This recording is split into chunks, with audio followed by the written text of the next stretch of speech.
Right. All right. Thank you so much.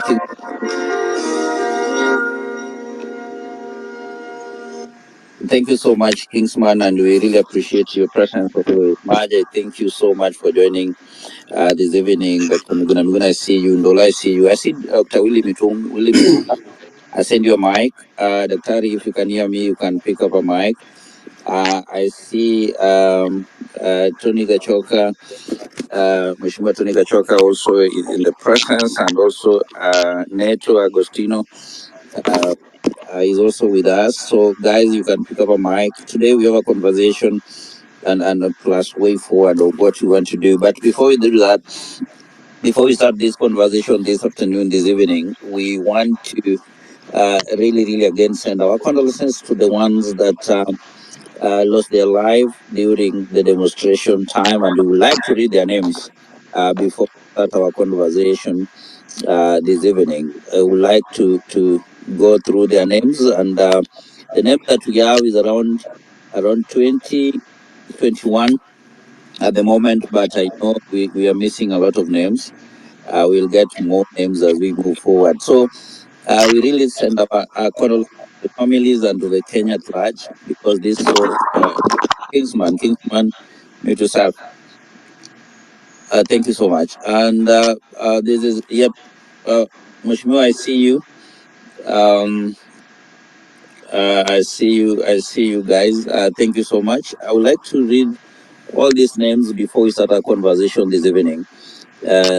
Our first name is Brian Kaisine, Austin Makoa, Mike Kaunga, Kelvin Madanga, Chris Tonga, Kennedy Onyango, 12 years old, Rex Masai, Matthew Njoroge, Kevin Mawasi, Wesley Kogi, David Shege, Erickson Kalo Mutisia, Ibrahim Kamau Wanjiru, Mbiti alias Scott, Emmanuel Giggs Tata, Joshua Mbati, Clinton Mwavali, Kennedy Odhiambo Maina, Wilson Sitati, Kennedy Njeru, Valentin Njeri, Eric Kayoni Kieni, Eric Kiratu, Caroline Shiramba, Brayo, and 14 identified.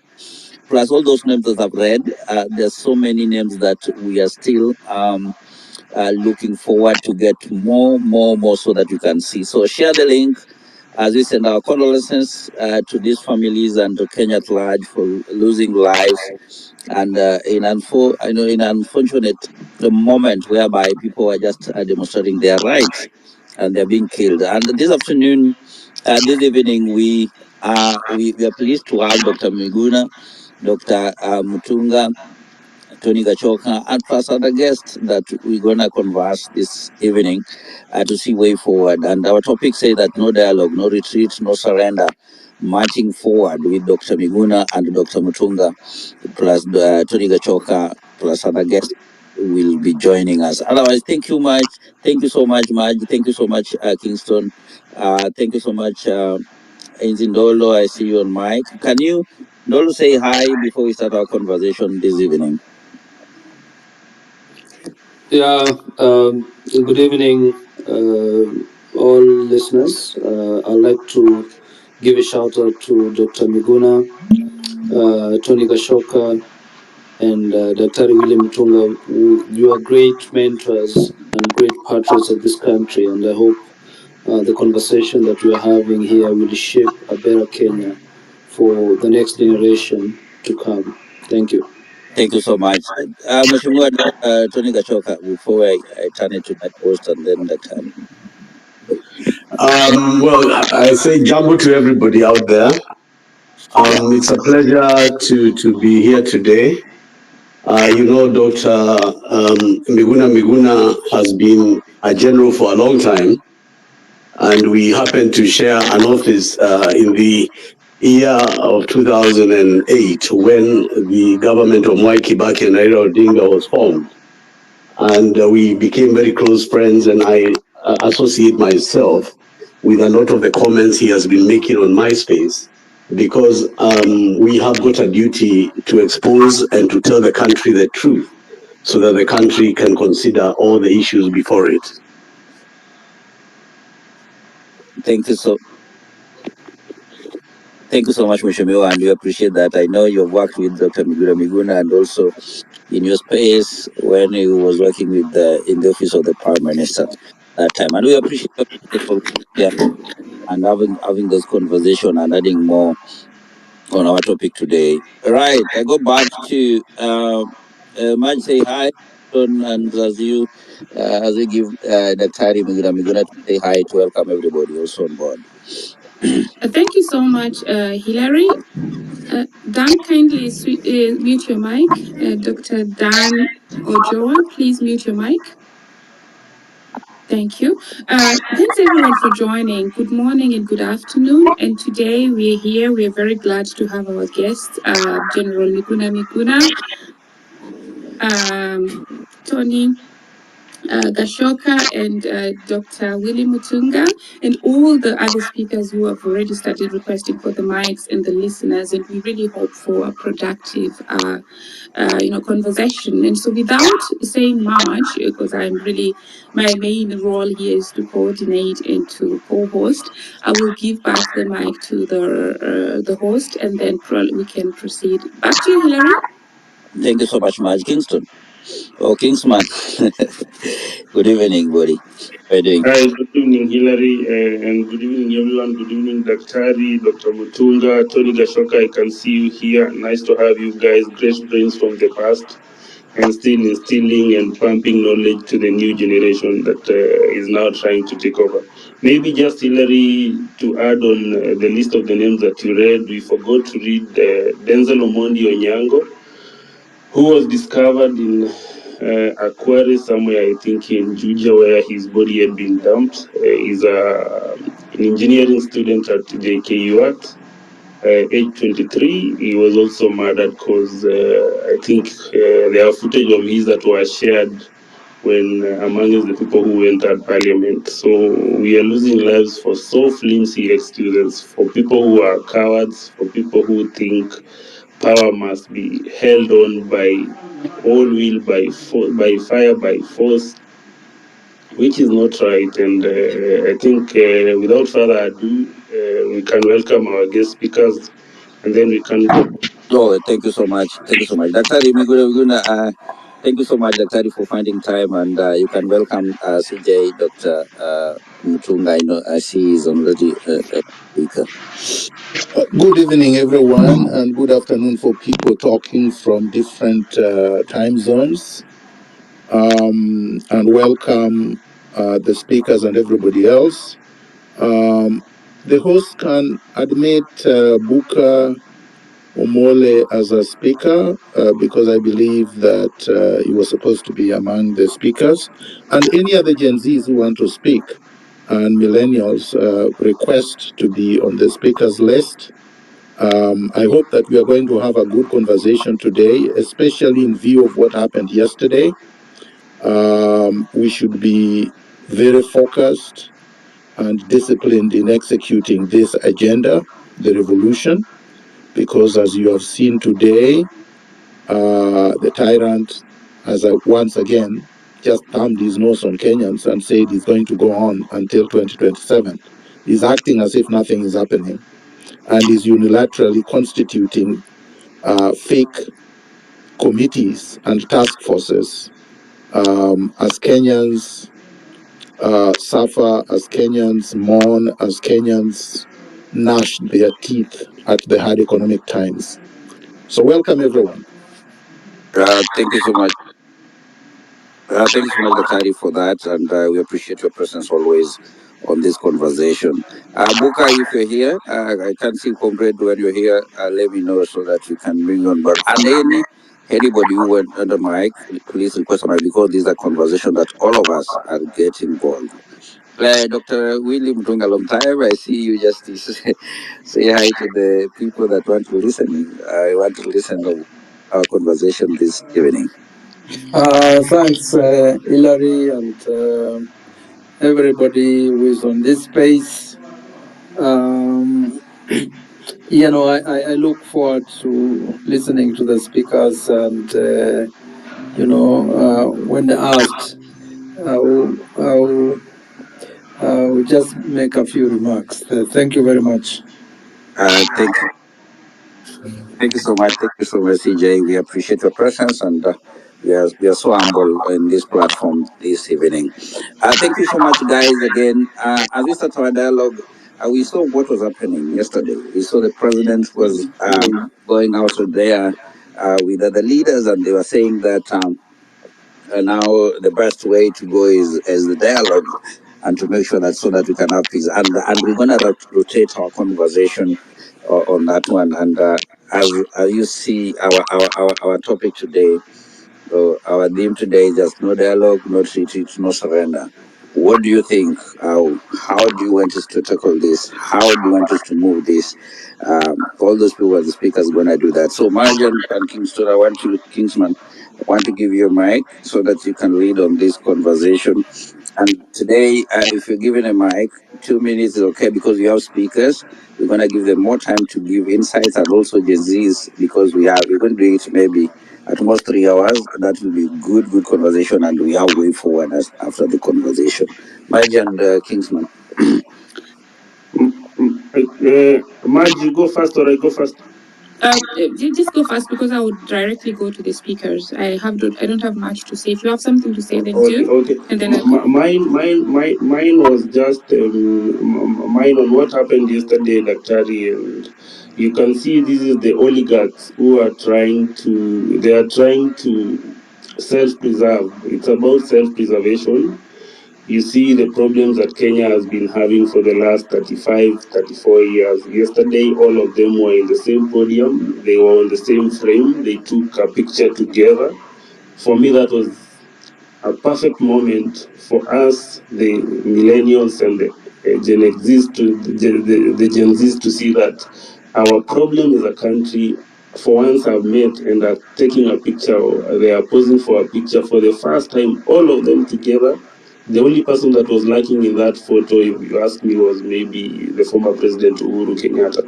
But that was a group of people who have benefited from the deaths of so many Kenyans. They have benefited from the conflicts that have been happening in Kenya, the difference that are brought about by ethnicity, conflicts that are brought about by elitism, and over, the likes of Baba, who will shake hand with anyone when an opportune time comes for him to lead Kenyans. He was present, someone you've supported so much, but when a time comes when at a critical juncture when the nation is to take that hard decision, he always goes for the softer path. He was there. He was there with Akina Kalonzo, people we've seen we were born and we found them politically. So yesterday, for me, was we saw people who are shaken, they are afraid, and it was a moment whereby they had to put their differences together and come together for self-preservation. Nothing to do with the common mwananchi. It's about self-preservation, and that is why you see they are talking about forming a government of national unity, whereby the Gen Zs, the millennials, the people who have been on the forefront of this fight won't be on the table. They are forming up a commission of 150 people to talk about what? The president knows what ails this country. He knows that we are paying a debt of 7.6 trillion that was never really used to develop the country. He knows the corrupt people in his government. He knows he has an incompetent cabinet. He knows that most of the ministries, most of the parastatals are not working. He knows we are paying power over the roof. Myself, I pay a bill of 40,000 every month, even sometimes 50,000 on power only. What kind of a country is that? He knows. So basically, he knows what is ailing the country, but he can't move because he's part of the problem. If you take him back to 2013, when all these debts were being taken, he was part of the Uhuru Ruto ticket. If it comes to the current regime, he is also part of the regime. So I'm wondering what really he's forming this task force to talk about. These are the same people whom you see were passing silently without us knowing the conflict resolution, the introduction of the conflict of interest bill, whereby now they are allowing themselves to start doing business with government without it being a thing, without it being an issue. So you can imagine if it is so hard for us as a generation now to penetrate into government procurement or getting tenders with government, however hard you try.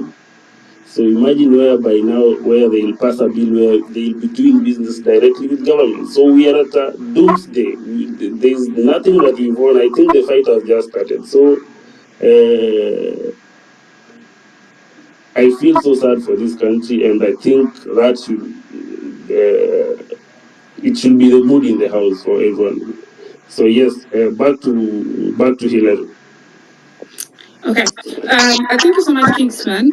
So we head straight away to the speakers. So I see that Tony's hand is up. Tony, kindly. Oh, Hillary, you want to say something? Okay, Hillary, go, and then we can proceed to Tony. No, let Tony go in. Let Tony go, Maj. Okay. Tony, over to you. Asante sana. I want to start by giving some context. I first met Honorable Raila Odinga in the 90s when I was chief executive of Finance Magazine with Honorable Jehoga Tabaki. Gitobu Manyara was running the Nairobi Law Monthly, as Dr. Willie Mutunga will remember. And Pius Nyamora was running Society Magazine. And sometime in the mid-90s, Kenneth Matiba bought The People and put Didan Bogwa there and David Makali.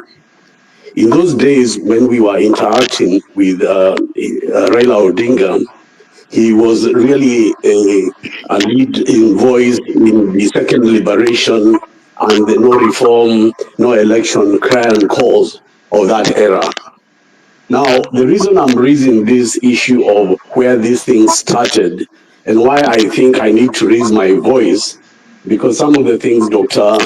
Miguna Miguna has been saying over the years have not had a corroboratory voice, and they are very important. I did not participate in the last general election by choice because other than the BBI marriage that was crafted by Uhuru Kenyatta and Raila Odinga, there was nothing that was being offered in that election that could be able to liberate the people of Kenya. And yet I could not support William Ruto, so I decided to stay quiet. But when the election results were announced and Mandamano began in Kenya, there was a call that maybe they can redeem themselves, Azimio la Umoja. So I flew from Diani to Nairobi, and I met a group on the first day of Mandamano that Raila Odinga had convened in Riverside Drive. And when I got there, I found several people.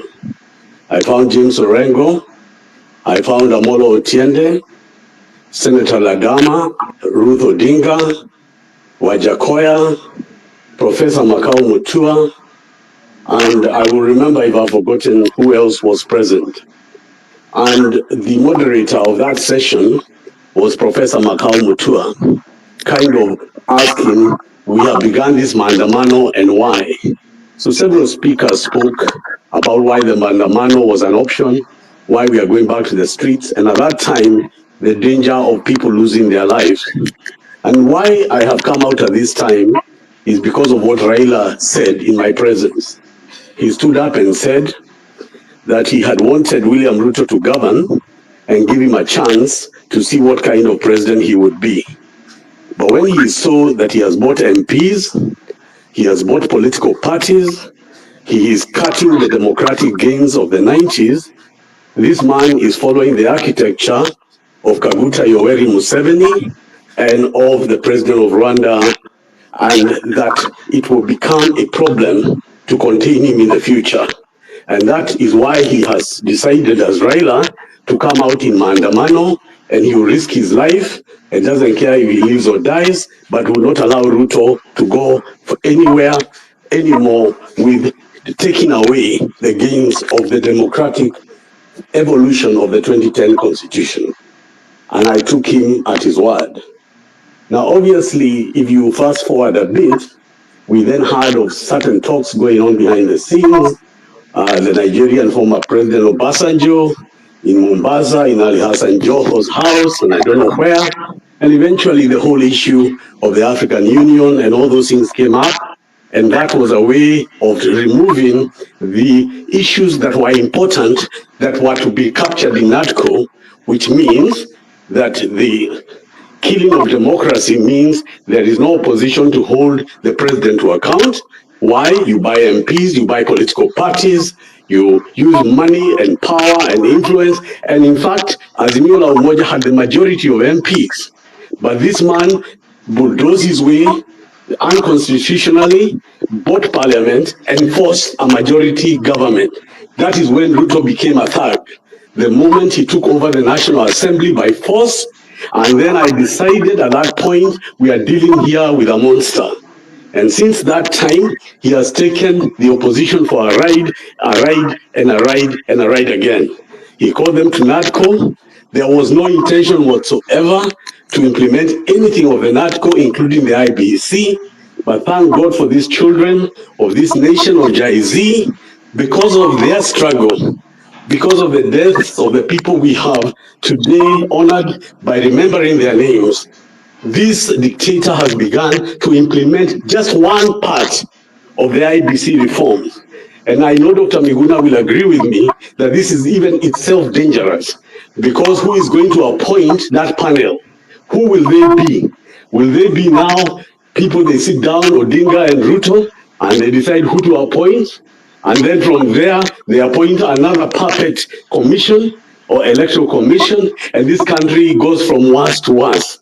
The reason I'm speaking out, and I will continue to do so from this day forward, is because you are completely right. We are at war for our nation. There is nobody that can tell me that Kenyatta and Odinga were not part of the problem. And I say that because I was present when we were doing an audit of the election laws. And it was agreed that Maandamano is being done not for anyone to gain, but for the emancipation of the Kenyan people. But for Baba, all it took for him was to be offered the African Union job, and he betrayed all the people of Kenya because he never believed anybody else could fill the streets. In fact, I remember when people used to fight Dr. Miguna from Nyanza, they used to say Miguna cannot fill a stadium. Miguna has no army, he has no military. They never said anything about his ideas or what he was saying was true or untrue. But what has now happened is an awakening. across regions, tribe, across all gender, and people of Kenya have said no and have come out, and they are forcing certain things to happen. The second thing I want to raise is the issue of the military. You know, the law that directs Parliament to consider the deployment of military is contained in Section 241. Now, 241 has two sections. Section 3B allows the Minister for Defense, without a motion of Parliament, just notifying to bring out the military in cases of disaster and emergencies. But Section 3 C allows Parliament to have a motion to bring the deployment of the military and then specify what they are supposed to do.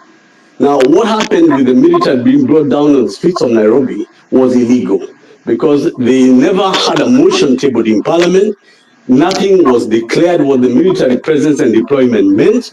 And without going too long into the legalese about it, Dr. William Mutunga can clarify the two elements that are necessary for a legal deployment were not done because no motion was tabled in Parliament that was passed, even as the High Court described. So today, as we speak, in technical legal terms, Kenya is a military state. The military state because the KDF are deployed, whether they are hidden in the barracks or not. What is this that Ruto is anticipating? What is this that Dwale is anticipating that they want to leave the military deployed? Is this because, as Raila Odinga told me, that this is a student of Yoweri Museveni who governs through the military? So I cannot put anything past this president because a man who can see 20, 12-year-old children being shot 7, 10 bullets, 70, you are talking about 41 people dead, and not even a government minister attending any funeral. Why do you think this man, if things go south, they cannot bring in the military?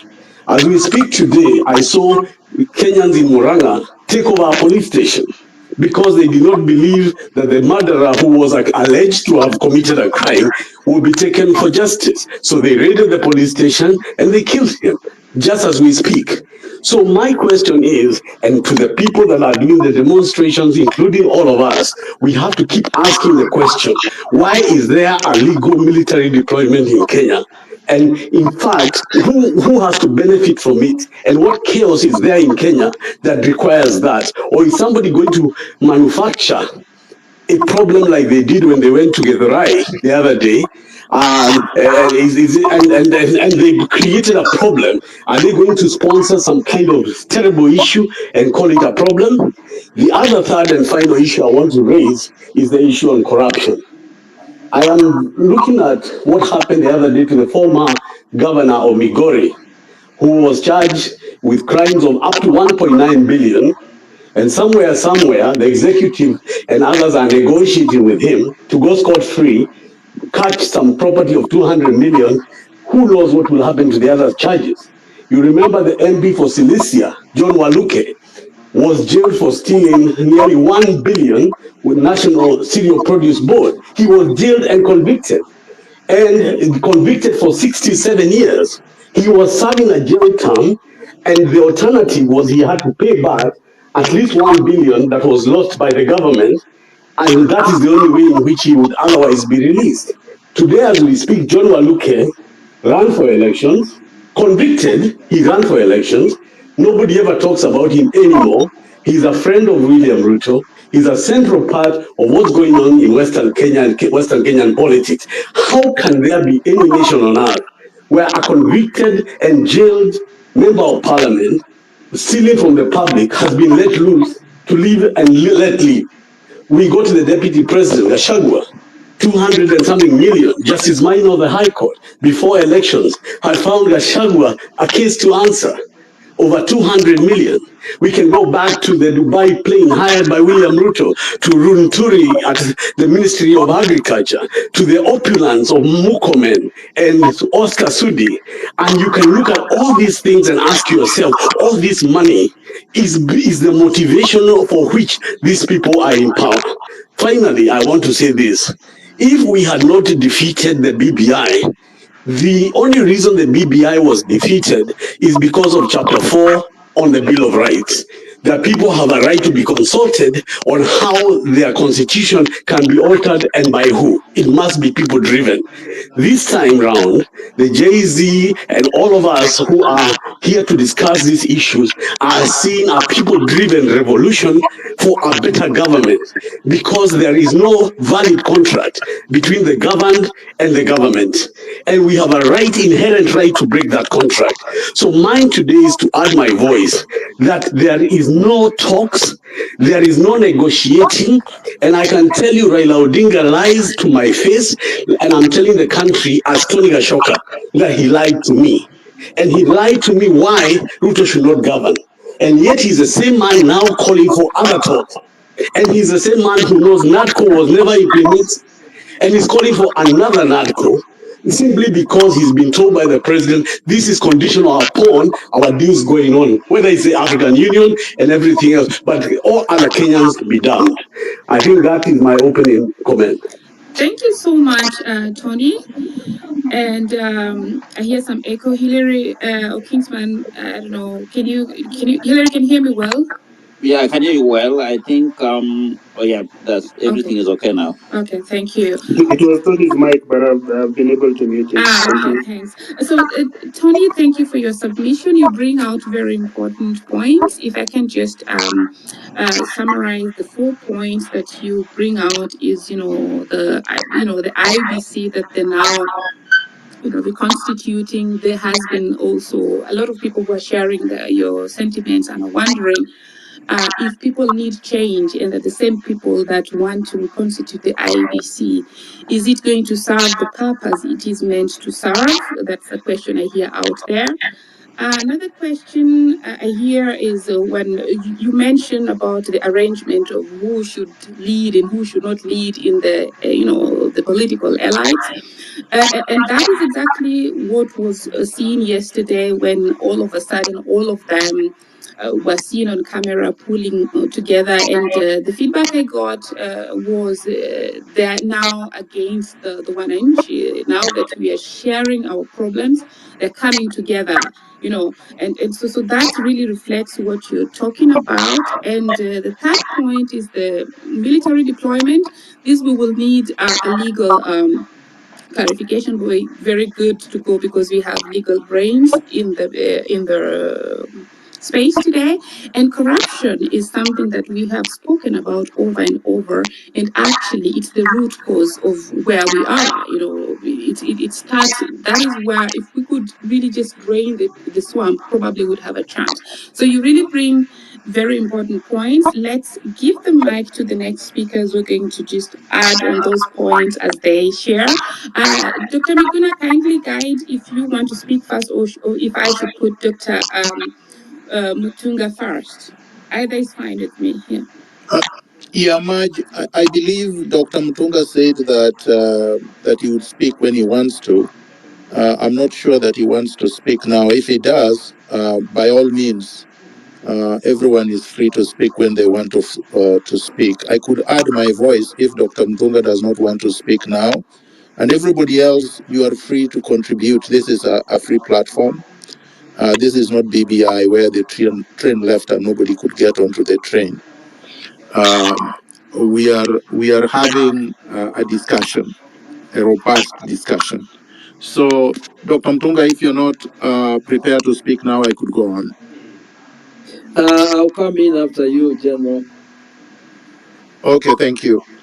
I thank Tony for giving that historical background. I think it is very important for us to always ground ourselves on firm foundations of history. It was ironical that the same Ruto stated a few months ago, maybe a year ago, that history is useless. He said some studies or some programs or courses or disciplines at the university level are useless, and history was one of them. The reason being is that dictators, tyrants, are very comfortable when they are presiding over countries where people don't remember their past, where people don't know what has happened before, the tragedies that have happened before, the errors that have been made before, the atrocities that have been committed before, the plunder that have happened before, so that they can judge the present. Without that historical context, you would not be able to judge the present.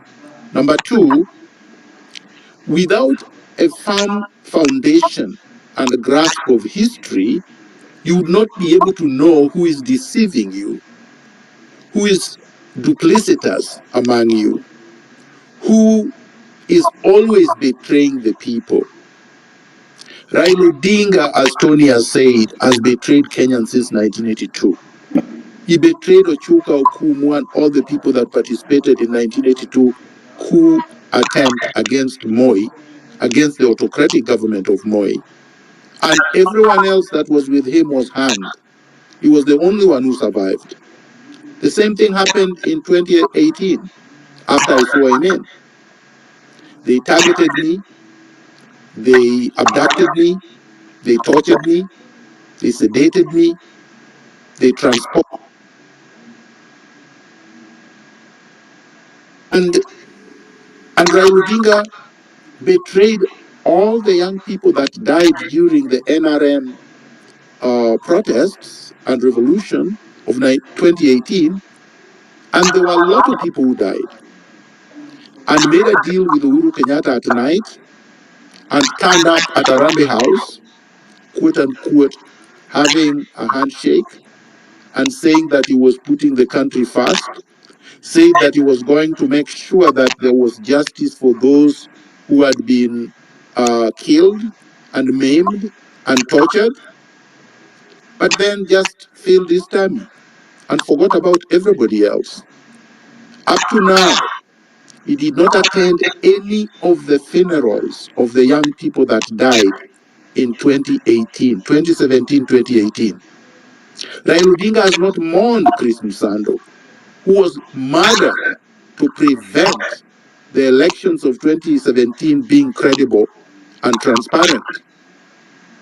Raila Odinga never visited my home, never saw the destruction, never actually lifted a finger when I was being brutalized, and only came to the airport on the second attempt of me trying to come back to Kenya to pretend that he was showing some kind of solidarity, or he was in solidarity with me.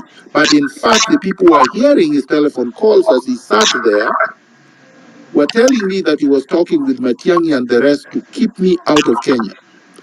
This traitor has betrayed many, many, many people. It's all about his stomach. So when I saw him with the PS for Interior, Omolo, in Zanzibar, and then in Angola, I knew something was up. Because the question I asked myself, when did PS Omolo become PS for Foreign Affairs? To be taking Raila around East Africa to campaign for his candidatures for AUC. Why was Raila doing this in the midst of people mourning the dead who had been brutalized by Ruto? Why was he doing this when bodies, not all bodies, had been recovered? When people who had been tortured were still, some of them, still in hospitals? When Ruto had not expressed any empathy and sympathy and had not condoled with families of those who had lost loved ones? Why was he doing this when Ruto had not even acknowledged that the deaths had been by police bullets? He blamed the criminals, quote unquote, and he purported that the protesters were criminals and alleged that the protesters went to parliament and approached the armory in parliament to take weapons. The question is, until Ruto mentioned the armory, I didn't even know there was an armory in parliament. And if I did not know, and many of the people that I spoke with did not know, How the hell did he think that the Gen Zs who were just born the other day were aware that there was an armory in parliament and that they wanted to seize the weapons? Was any of the protesters caught with any weapon? The answer is no. Did they arrest anybody? And they have actually arrested and abducted a lot of people. Whom have they charged with breaking into the armory? Can anybody actually break into an armory barehanded? Who was guarding the armory? How many weapons went missing? He has not tabled this kind of information before us, but he's blaming the protesters. He said the protesters are the ones who shot at each other. So now he's saying the Gen Zs and the millennials who were protesting peacefully took guns from parliament and shot at each other. We had a sniper that was stationed at parliament buildings and who was purportedly hired by the speaker or maybe even Ruto himself, who killed many people. Has he been arrested? Was he actually a protester? The answer is no. We have evidence of a police officer who shot randomly wearing plainclothes and shot randomly into the crowd and killed people, and his name has been circulated. People know where he was stationed. Has he been arrested? No. We have other officers, including retired ones, who are currently seconded to the government in civilian, holding AK-47s, shooting at the crowds. Have these people been arraigned in court? No. Then we have many bodies, including Denzel Omondi, whose body was floating in a quarry after being abducted by the police. Have any of these people been apprehended and charged in court? No. So we know for a fact that Ruto is responsible for issuing the orders of shoot to kill against peaceful and armed protesters. Does he need a dialogue to deal with that issue? Does Ruto need to dialogue with anyone to deal with extrajudicial killings and reckless use of firearm against unarmed civilians? Of course not. Does Ruto need a commission or a committee or a task force to fire his corrupt ministers? No. Does Ruto need a task force to dissolve his government? No. Does Ruto need a task force to deal with impunity? No. Did Ruto need a task force to reconstitute the IEBC? No. So why did he wait this long? In any event, he has not reconstituted it. And we know for a fact that given the uprising of the Gen Zs, Ruto is mortally wounded. Ruto knows that in 2027, if we were to reach there, and I would suggest we don't, he would be toast. Kenyans would not be voting for him. So what is he trying to do? He's trying to choreograph a vessel, a vehicle, an outfit that can deliver a presidency on a silver platter. As Tony correctly stated, he has completely bought the National Assembly. So there are no checks and balances coming from the institution that is supposed to keep him under check. He has threatened and bought a significant portion of the judiciary. So the rule of law is a myth, a fictitious wish by many people. Ruto knows that the only check now he has are the young people on the streets. And he would like to cripple the young people by bringing PR stunts, choreographing task forces, illegal ones, and committees. And of course, the conman and his associates are always ready to assist them. Now, I have heard many people speak, including Ruto, and they talk about violence. We know for a fact that Kenyans that have been protesting have not been violent. We know that for a fact. We know that for a fact because the first 2 days of protest were very peaceful, with the exception of the police shooting and butchering people. We know for a fact that the demand initially was because of overtaxation and because of Finance Bill 2024. But as a result of Ruto's unbridled, atrocious response, the people have had no reason not to demand more. And right now, the demand on the street is that Ruto must go.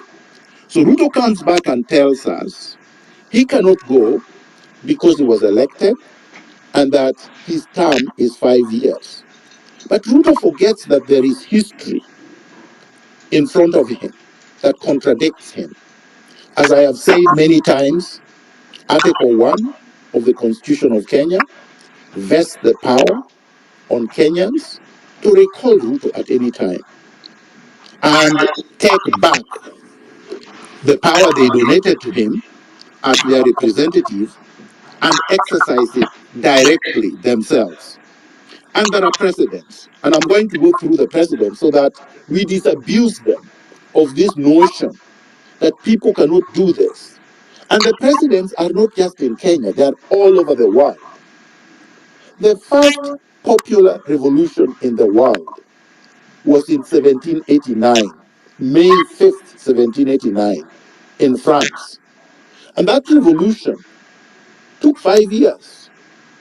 It started on May 5th, 1789, and it lasted up to November 9th, 1799. So these people who are saying if the Gen Zs were not able to effect their revolution the first few days, then it is lost, they cannot succeed, are wrong. Because even the French did not do theirs in 1 day. They did not execute the French Revolution in 1 week, or 2 weeks, or 1 month. It took 5 years to effect. Now, there are many that have taken a shorter period of time. And I'm only going to go through popular revolutions, not military ones, because that's what they want to suggest, that anybody who wants to remove them is looking to inflict violence or to use arms in order to remove him, that it is undemocratic and it is unconstitutional. The French Revolution was done by people on the street, and there was no use of weapon. Closer home, the Sudanese protests against al-Bashir dictatorship in December 2018 to April 11, 2019, 4 months, were also peaceful and did not involve the use of weapons. But al-Bashir, who was 1,000 times stronger than Ruto and had been in power for 30 years and was a military man, was removed from power. And he was removed peacefully, without violence. Yes, people would say later on the military got involved and caused chaos. But those chaos were not caused by the people. And it is not always true that the mistakes that are made in other countries will be repeated in another country. Now, let's go to Burkina Faso, also an African country, which happened, the protest happened between October 21st to October 31st, and removed Blair Compaore. This one took 10 days. Again, a dictator who had been in power for more than 30 years was removed by people on the streets. Let's go to the Philippines, 1986, February 22nd to February 25th, 3 days. protest against Ferdinand Marcos, peacefully removed a dictator, a tyrant, without any gun being used. Let's go to Sri Lanka. Just the other day, March 2022 to July 2022, 4 months, they removed their tyrannical, their main tyrant, and he had to fled the country. Let's go to Romania. In 1989, a dictator called Nicolae Ceausescu, again, was removed by police, by public peaceful protest. In other words, what am I saying? What I'm saying is that Kenyans must learn that we have historical precedents where a president that has become rogue, that does not respect the rule of law, that has abrogated the constitution, that subverts the rule of law, that has tried now to castrate all institutional mechanisms of accountability, can only be brought to account through protests, peaceful, huge protests. There is no reason to dialogue with this man because he has already demonstrated that he's not interested in having a discussion. If he was interested, he would have not unilaterally constituted a committee to have a discussion with the thugs and conmen and purported to have power to appoint 152 people to have a discussion, a monologue with him, a meeting that he chairs as the main culprit that has inflicted harm on Kenyans. He wants to chair this team. Also, he would not have unilaterally abrogated the rule of law and then decided that he constitutes a task force to audit debts that were acquired illegally, and then appoints one of the creditors, a representative of the IMF, to chair that team. Even after the people have told him, you are wrong, this is illegal, and the courts have also issued orders, interim orders, telling him that he cannot continue, he was still making an assertion yesterday and today that those teams will continue to work. So Ruto is incorrigible, is irredeemable, is rogue, cannot be reformed, cannot change, and must be removed from power. So I will end there and say that my suggestion, in a nutshell, is that because of historical context, I believe Kenyans should be holding these demonstrations daily. And I believe Kenyans should be chasing after senators, MPs, cabinet secretaries, principal secretaries, senior bureaucrats, so that they cannot even go to their offices.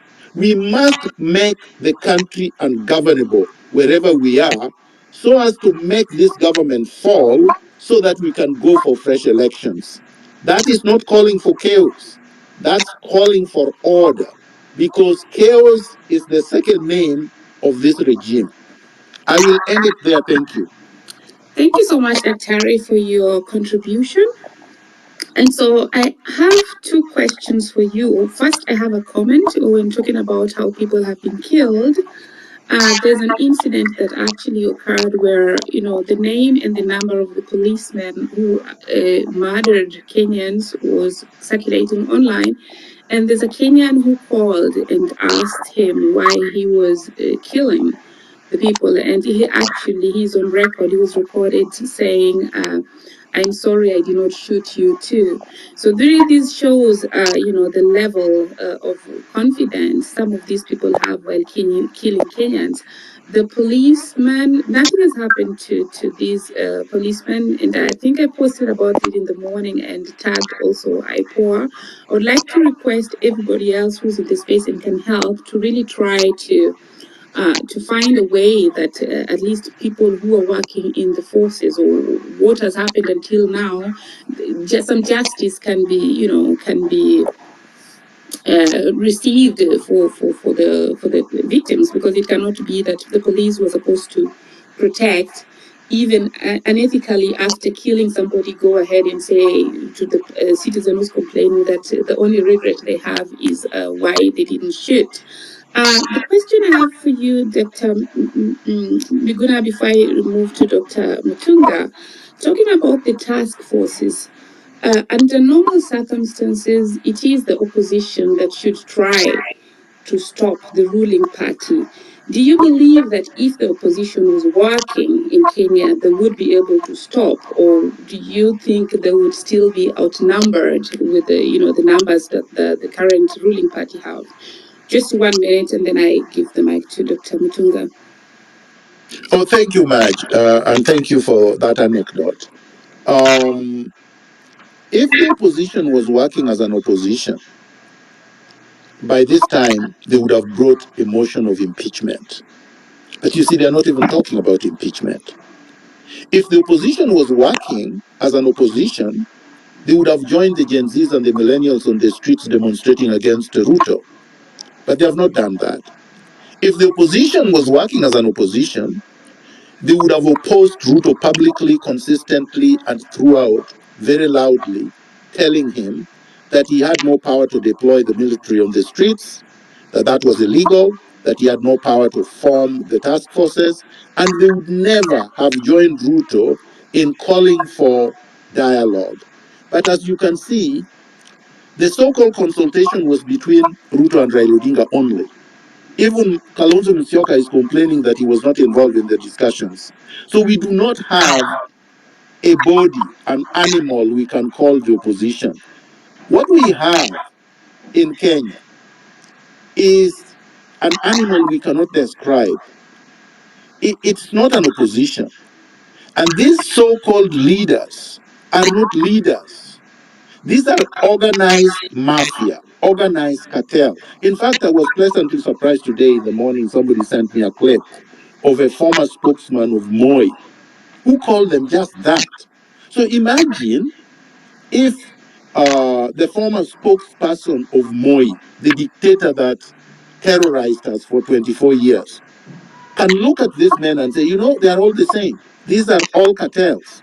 They belong to one club, and even after they retire, they will continue to loot public resources because they have passed laws that guarantees that they keep stealing. So what do we need? We need a reset.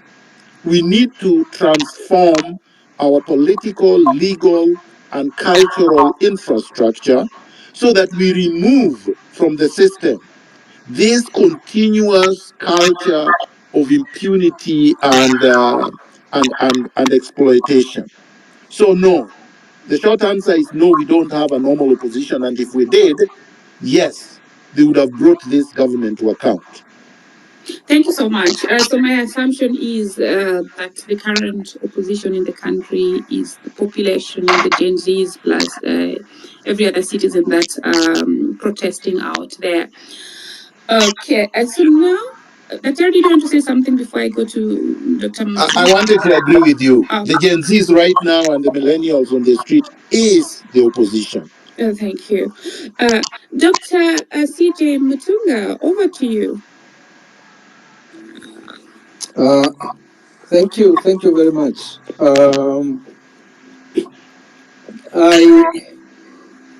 Let me start by saying that what happened yesterday, is a great thing, because in this country there's been a narrative that I've always myself found opportunistic and historical. The narrative that the two factions, the two ruling class factions, within them there is one that is a lesser evil. There are people, academics, politicians and others who basically advance this narrative whenever there are elections. That of the two factions, let's choose the lesser evil. And I think it's unacceptable, because if who chooses between evil? It's nobody chooses, between evil. And what happened yesterday is what we have been saying all along, that these two factions and their political parties are basically birds of the same political feather. Okay, and they come together when their class is challenged, and that's what has happened. So I hope going forward, this narrative that sees the various factions, and these factions are grounded on monetization and ethnicity. That's how they organize politics, and they also share these values. Well, they are not values, evils of corruption, stealing resources, wasting resources, and we're talking about a dictatorship that is going to be 61 years old in December. Okay, and I think you remember there was a time when Moi said that, well, Kanu will rule you for 100 years. They have already ruled us for 61. The people who you saw meeting yesterday, they are all orphans, of the Kanu dictatorship. There is not a single one of them, that can claim that they are not part of that 61-year-old, dictatorship. So, Hillary was right when he talked. I don't know whether it's Hillary or somebody else. I guess it was Kingston, when he talks of self-preservation and survival. Okay, those are great words about classes. That they come together for self-preservation and survival. So that's important to know. And the other thing that made me very, very happy was the demand by the Gen Z that they were going to occupy World Bank and IMF. Because in terms of politics, you have to connect the foreign interest with the people who rule us, okay?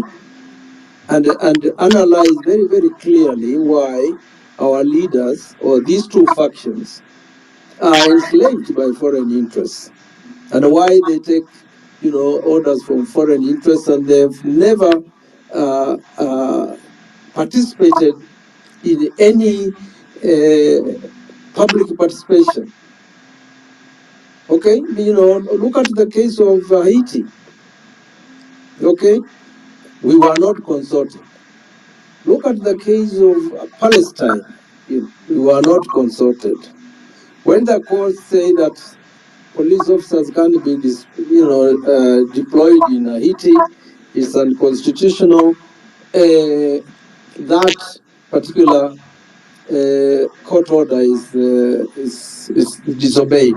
And in my books, if you are going to talk about the rule of law, then any government that subverts the rule of law is illegitimate.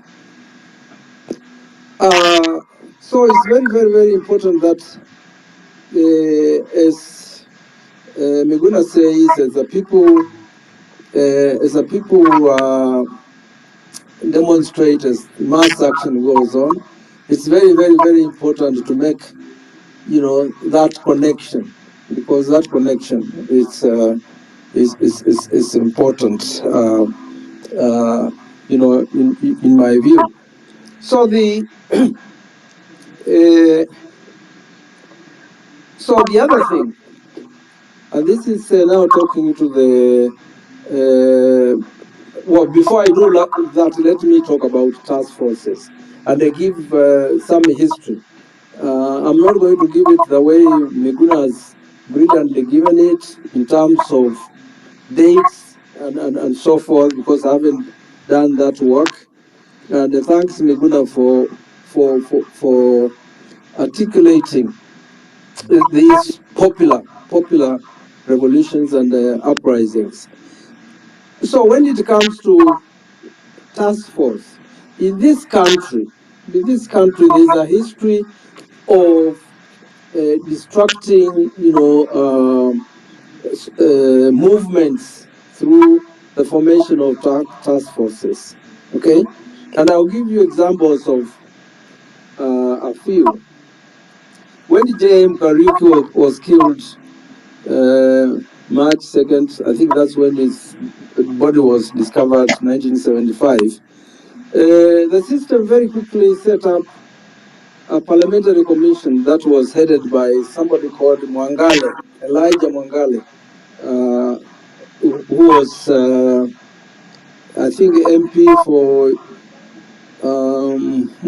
where Mukiza Kitui was MP. I don't know what that constituency is called. And it's what that parliamentary commission did was to really diffuse the tensions, diffuse the tensions, because people were very angry about JM's murder. The universities took to the streets, and so to diffuse, that particular popular unrest, this commission was quickly formed. When it's reported, nothing was done. Even Parliament tried to, to change some of the findings, and nothing was done. Then in 91, I think after the ethnic clashes in Rift Valley, there was a Kiwumi commission. A lot of time taken there. People having this hope that there was going to be a solution. Those involved were going to be prosecuted and jailed. Nothing happened. Okay, Ouko, Robert Ouko was killed, I believe, 1990. There was what was called the Troon Commission. They brought this British guy from Scotland Yard, to deal with, to do the investigations. And then there was a commission chaired by the late Chief Justice Kisheru. Richard Kwach was in that commission as well. And it was a board, commission actually, and the Moi saw exactly where that commission was headed, and it is bandaged. And those who are suspected of Ouko's murder were arrested, they were never charged, and there were no prosecutions. I think a lot of the millennials will remember the Work Commission, or even the GenZ. I think this is 2007. After that election, there was the Work Commission. Okay, and when you look at all those commissions, the common denominator, in my view, is that they were used to diffuse popular uprisings, to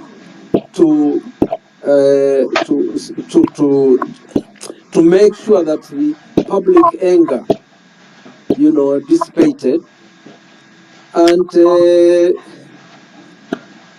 that will be it. And they use these task forces, like the Ouko thing. If those of you remember, Ouko was supposed to have shot himself in the leg and doused himself with acid and burned himself.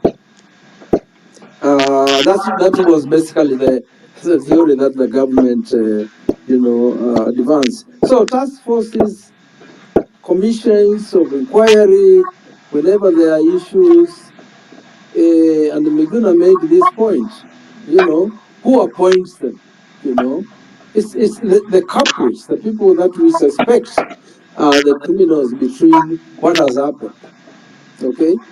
So we should reject them. The other thing that is historical in terms of demonstrations and mass action over years is the fact that the criminal elements, people have talked about goons, they've talked about criminals. What we have known all along is that within the police force, there is always a criminal gang. And that gang invariably is reports to the president and not to their superiors. And they have been dangerous. Those of you who are of my generation will remember the famous Gorokos. They were supposed to be taking care of the cattle wrestling, yes. In certain areas, they didn't do that. In fact, they spent a lot of time in the 70s trying to intimidate President Moi to resign, and they were involved in what was called the Change the Constitution movement during that period, so that President Moi would not automatically succeed Jomo Kenyatta in the event he died in office. And the others, you must have heard of Kwekwe, the flying squad. And even the current one, I think, is called Rhino. They have, names. And the politicians themselves have militia, okay? You must have heard of Raila's Men in Black, okay? You must have heard, or you might not have, but a lot of people of my generation would know that in 1997, Ngumo had a militia called Jesh Lamze that terrorized us during the mass action during that period. So when the president talks about criminals and the gangs, he's not telling the truth. And I honestly, I don't think if he tells the truth, it must be by accident, and even that one, I wouldn't believe it. So the gangs and the GenZ have seen this clearly, that these people join the demonstrations and they do stuff, and the police seem to to protect them. And so of course they are deployed to completely make people angry against the peaceful demonstrators, because they'll say, oh, these people are destroying property, they are stealing and so forth. And it's wrong for us to accept that dialogue or that argument, because a government that cannot protect property and lives actually is illegitimate. And that's a legal position as well, as well as a political one. If you are in government and you cannot support, protect lives and the property of the citizens, then you are illegitimate. And there is a lot of evidence that we have seen where the police, watch as people, commit crimes. So this narrative about gangs and whatnot, okay, if the state was actually protecting the demonstrators from the gangs and making sure that the gangs don't steal, or destroy property, then I'll be persuaded. But they are the ones who resurrect them, because those gangs are always, there. I mean, we've all known about Mungiki, for example. All right. So that narrative should not actually, be accepted.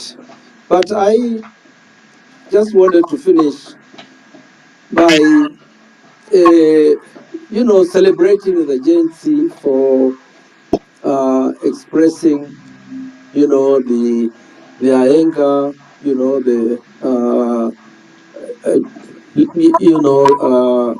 protesting, this uprising or this revolution.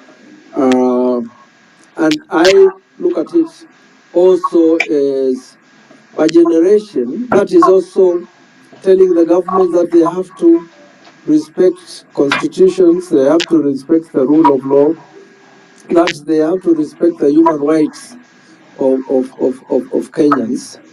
And they are talking about the material interests of the youth and the Kenyans. And that's politics of issues for me, and I think it's very, very important, and I think it should be continued. The GenZ will have to decide, and I'm sure probably they have already decided, because I know they have political parties and social movements, that particular generation. So basically, we don't need to, to advise you. It's your movement. We glorify it for the reasons that I've given. Go ahead and decide on your political and ideological positions. Make sure you continue, making your political demands, and watch out for politics of division through ethnicity. The factions you are dealing with, be very good at organizing politics on the basis of ethnicity and the monetization. And also they know they have the backing of foreign interests. So those are some of the things you have to, to watch out. Watch out that narrative. People coming to say, oh well, just work with this faction. The dialogue we are being invited to is a monologue, but to obviously expose you to either manipulation or bribes or whatever. So I think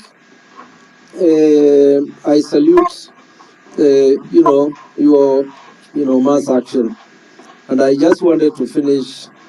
Kashoka asked me to comment on Article 241 of the Constitution, that is the deployment of the military. Under that particular section, article, the paragraph, I think in fact the paragraphs, they use the wrong paragraph, all right, okay, because and even the ones they try to use, we didn't have an emergency or disaster, okay, in the country.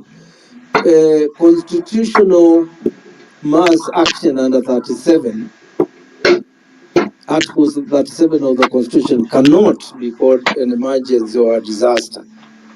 Nor can it, the other C, that paragraph C that Kashoka was talking about Parliament, giving approval. It also says that the military may be deployed to restore peace in any part of Kenya affected by unrest or instability, but only with the approval of the National Assembly. I don't agree that the mass action that were constitutional and that invoked the Constitution and the rule of law can be described as unrest or even instability. I think this one is like when you have some areas, and I think you have some areas in the Rift Valley where there are such deployments. But what was happening, in the last few weeks was not unrest or instability. It was peaceful. It was young people expressing their anger constitutionally, exercising their freedom of expression, assembly, movement. So, in my opinion, what we are being prepared for is a declaration of state of emergency, which is under 58, Article 58 of the, of the 58 of the Constitution. And that, when you look at that, provision, I think it's 58. Yes, it is. When you look at that, article of the Constitution, you will find, it's called state of emergency. You will find that the person who does it, okay, it's the president, okay, who declares it, that state of emergency, and of course it lasts for 14 days. Then it can be extended by Parliament for 2 months, and also it's subjected to legal action. The Supreme Court may decide on the validity of the declaration of state of emergency, and that means that citizens can, of course, go to Supreme Court and challenge the validity of this state of emergency. But I think that's probably where we are headed, and we should be prepared for it. But even if there's that declaration, as I was said, the conditions are also pretty strict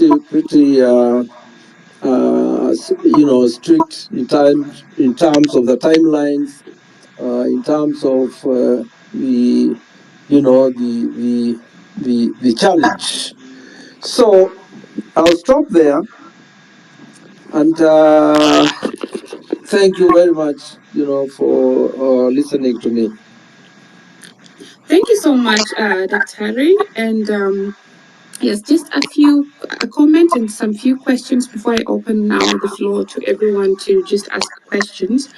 Dr. Miguna mentioned not having knowledge or having to really just, not, having knowledge beforehand about the armory, and was suggesting that it would be difficult for the average population to know where this is, and so there were comments around, or concerns, that even the parliament, when the demonstrators say they were going to occupy it, that it was indeed understaffed, and of course this is the government should come out and say something about it, but there is an impression that probably the police were not really well prepared or did not want to. So it was more of, it could be also just a setup.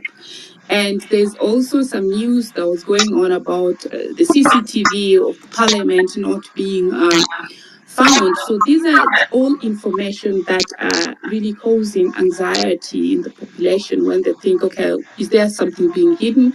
So probably it would be good for people, for the concerned, or the people who have the mandate, to also really inform the citizens, so that citizens do not need to have suspicions. So the question I have for you, regarding the deployment of the military, As we saw, okay, in your opinion, you say what happened is not exactly an arrest or instability. And we saw that the approval was from the parliament was actually retrieved after, which was not in line with it. And so what can we do about it at this point? Are the citizens just going to, wait for it to take the course that it's taking, or is there a way of actually retrieving it back so that we don't have the military deployment, on the side, because that is also causing anxiety in the population? If you can answer to that, then the second question, I see your mic, Kingsman. The second question is yesterday the ruling party and the opposition decided that they're going to form a government of national unity. Does the ruling party legally still have the mandate to do that? Over to you, Dr. Ray. The two questions. Yeah, I think I tried to explain the article, this article 241, that was used, and you have already said that even the so-called approval they got was what we call retrospective. They didn't go to parliament under that particular paragraph before they did what they did. And I was just arguing that there is no way what was happening could be described as emergency or disaster or unrest or instability. Expression, by the young people, and they actually, used the supreme law to make those demands. Okay, so they have to be praised for doing that. Okay, and as to about the armory that you raised, it's not even a matter of our concern. It's blatant lies. Okay, blatant lies that the people who are so peaceful, were also raiding an armory, in parliament, and they were preparing for a coup d'etat. Okay, it's Kibaki who used to say,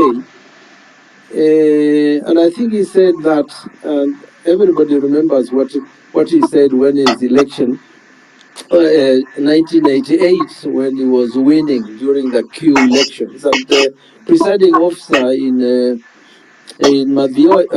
Odhaya wanted actually to declare the person who was losing the winner. And Kibaki told the presiding officer, my friend, even rigging elections requires intelligence, and you don't seem to have any intelligence. Those lies that are being told about the Gen Z are lies, and they are lies that are being told by people who are not intelligent. Okay, they are utilitarian. I think the regime will keep on lying and lying until you accept lies, as truth, and that would be my position. And I think Miguna also had a brilliant case about it. He asked brilliant questions about it. Okay, what has happened? And those questions he was asking, anchoring them, on the state's responsibility to protect our lives and the property. Okay, why haven't they investigated? Okay, so I think that would be my position. This invocation of 241, in my view, as I said, is to prepare us, so to test the waters, as we said, to see how we would react, to the deployment of the military. And I've already explained that if that happens, we should be prepared to challenge it. Because the only way I can see, in the old days, of course, the state of emergency would be declared and there were no limitations and there were no constraints. So, and then people will be basically intimidated that way. And all states want to create fear. Okay, so as we go forward, we should remember what Comrade Julius Wajira has always said. You lose your fear, they lose their power. Okay, so that will actually be our position, and we need to explain it to GenZ. We'll have to explain it to parents, friends, everybody, that there will be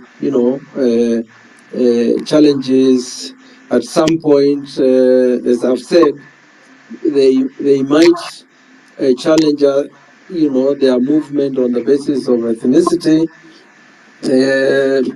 We have heard this, oh, this is Agikuyu, this, or this is this, or these people, whatever. And I've seen also that the ethnic militias that were on parade in Eldoret. Those are the kind of things that we should pay attention to. And I just wanted to end by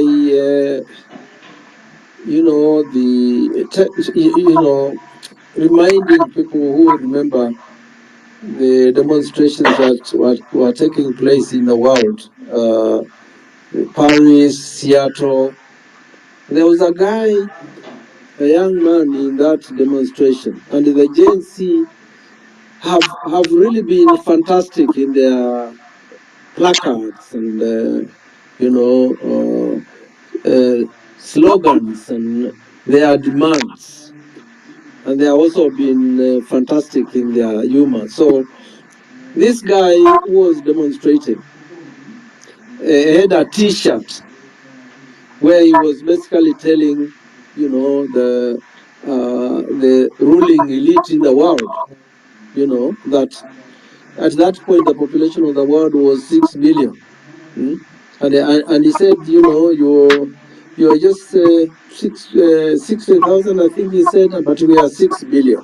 Okay, and I think that's the position Miguna was making, that popular uprisings and where people are involved, all people are involved, and they are peaceful, they are unstoppable. And so I wanted to end on that note in answering your questions. Thank you very much. Thank you so much, Dr. Ray, for your response. Kingsman, please take a go, and then we open the session for Q&A. I think mine was just an addition to what Dr. Dr. Mutunga has touched on, and what also Dr. Miguna spoke about. Mine was just on the utterances of one of members of parliament who was overheard in some local stations talking about that if he was in charge of this country, or if he was the president by now, he should have killed as many GenZs as possible by killing at least 5,000 GenZs a day. And as we are speaking as of now, no action has been taken against him.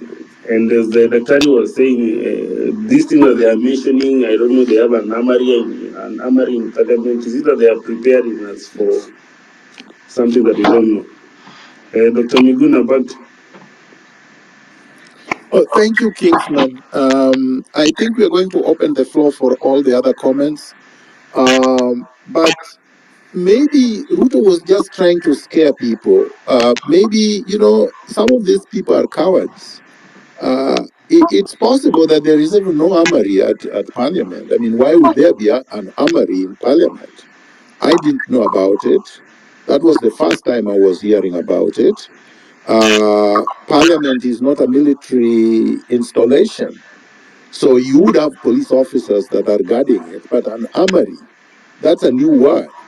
It could be that in order to instill fear on Kenyans and the Gen Zs and millennials, for example, he wanted to lie to say that there is an armory so that people think that, well, we don't go back there because they could slaughter all of us. And of course, now you make the statement, you remind us of Farah Malin, the MP for Dada, who basically said that he would commit mass murder at an industrial scale if he was president. I mean, this is done in the midst of the protests. And after so many people have lost their lives, so many people have been abducted, and some are still missing. He says this. And he says this without any kind of uproar, no condemnation from his fellow legislators, no condemnation from Ruto himself. Actually, significantly, no condemnation from Raila Odinga and the ODM leadership. Like, this is unbelievable. And of course, he hasn't been apprehended. If for nothing else,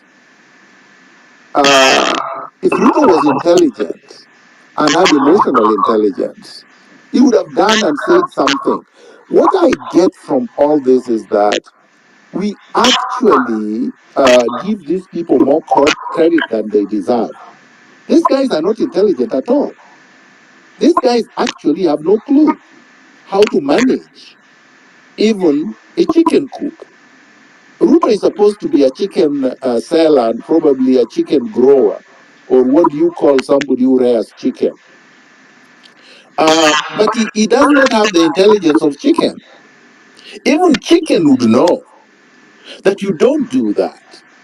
That after this attack that his goons have had on the people, you don't go there and have your people threatening them, boasting about what you've done, congratulating the police for killing people. But that's what they have done. Essentially, what they are saying, well, there's nothing you can do.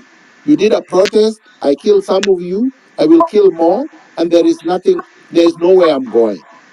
I think that this kind of arrogant chest beating should have the counter reaction by the Gen Zs through huge protests to show him that this country does not belong to you and does not belong to these people that you control through public resources. Because to tell you the truth, what I saw there yesterday, the men, and they were all men, they were all old men. See, a lot of us think that some of us are of the generation of those men. Most of those men, except Ruto and probably Kingi, are even of my generation. But they were all men, old men, very old men. And there is nothing about, I'm not complaining about their age, but I'm saying, can you imagine having a meeting at Kenyatta International Conference Center about the crisis that has been brought by popular protest of very young people, teenagers mostly, and you don't have even one Gen Z and one millennial amongst you, and you don't have a woman? not one woman. Like, he has women in his cabinet. He has women in the bureaucracy. He has PSS and whatnot. He has women in his administration. But he couldn't think of one single woman that could attend that gathering. They couldn't think of any youth, even the ones they have bought, even the most useless like Itumi. They couldn't have that. They couldn't even have Otero that they bought the other day. They couldn't have Alai. They couldn't have any of these people. Of course, Alai is not a youth, but I mean, they couldn't have anybody that looks young. That's the kind of arrogance that you have. That you even Karen Nyamu Daktari, continue. Correct. They couldn't even have the socialite bimbos. I mean, these are the people that they are normally comfortable around. The empty-headed, beautiful-looking flower girls and boys. They couldn't even have that. So the kind of arrogance, the kind of tone deafness, the kind of entitlement that you have in this country cannot change until we do something so radical that it will just send all crooks either to committee or into exile or into hiding permanently for the rest of our lives. Nothing else is going to sort out this problem, and you saw it yesterday. Thank you. Thank you so much, Dr. Harry. Yes, the picture or the show, it was not diverse. I agree with you. And as we open the Q&A session now, let's start with Anna, Ndolo, Joel, and Nelson in that order, 2 minutes each. And the main speakers can feel free to chime in between. Otherwise, we will just go through and answer their questions after the 4 are through. Anna? Thank you much, Hillary King's Daktari. Today we have another Dr. Tani and everybody else on the space. To be honest, Marge, I don't have a question, but I wanted to add on to the African Union chairmanship seat. I wanted to bring another dimension to it, of which is a fact. First, we've seen Raila giving a speech in regards to that and said, I was approached and I was told that you befit that chair. So for that reason, that's why I am going to do it. There is the race for that chair was actually between Ruto and Fozia of Somalia, Dr. Fozia of Somalia. Now, in the mix of this, 6 months later, some deal was done between Ruto, the Djibouti guy, president of Djibouti. We've seen Ruto giving Djiboutis a free visa and all that. So the Djibouti aspect came in when they saw that maybe Fuzia is getting a lot of momentum, and this is information coming from Somalia. Now, they asked the guy in Djibouti to come in as a competitor as well for that chairmanship seat. And then Fozia was told to step down by the president of Somalia. When she asked why, and this is after doing their campaign 8 months down the line, 7-8 months down the line, Fozia is told, remember, Djibouti came into the mix 6 months after Raila and Fozia of Somalia. Now, Djibouti, currently the story has, and from the Fozia herself, we hosted a space for her, said she was called by the president of Somalia and the prime minister, and she was told, there is somebody else who we are leaving this seat for, so you need to step down. And she said, okay, but for what are the reasons? Are we exchanging something for our nation? In that order, I will step down, but give me a reasonable reason. I've put a lot of effort, time, money, campaigns.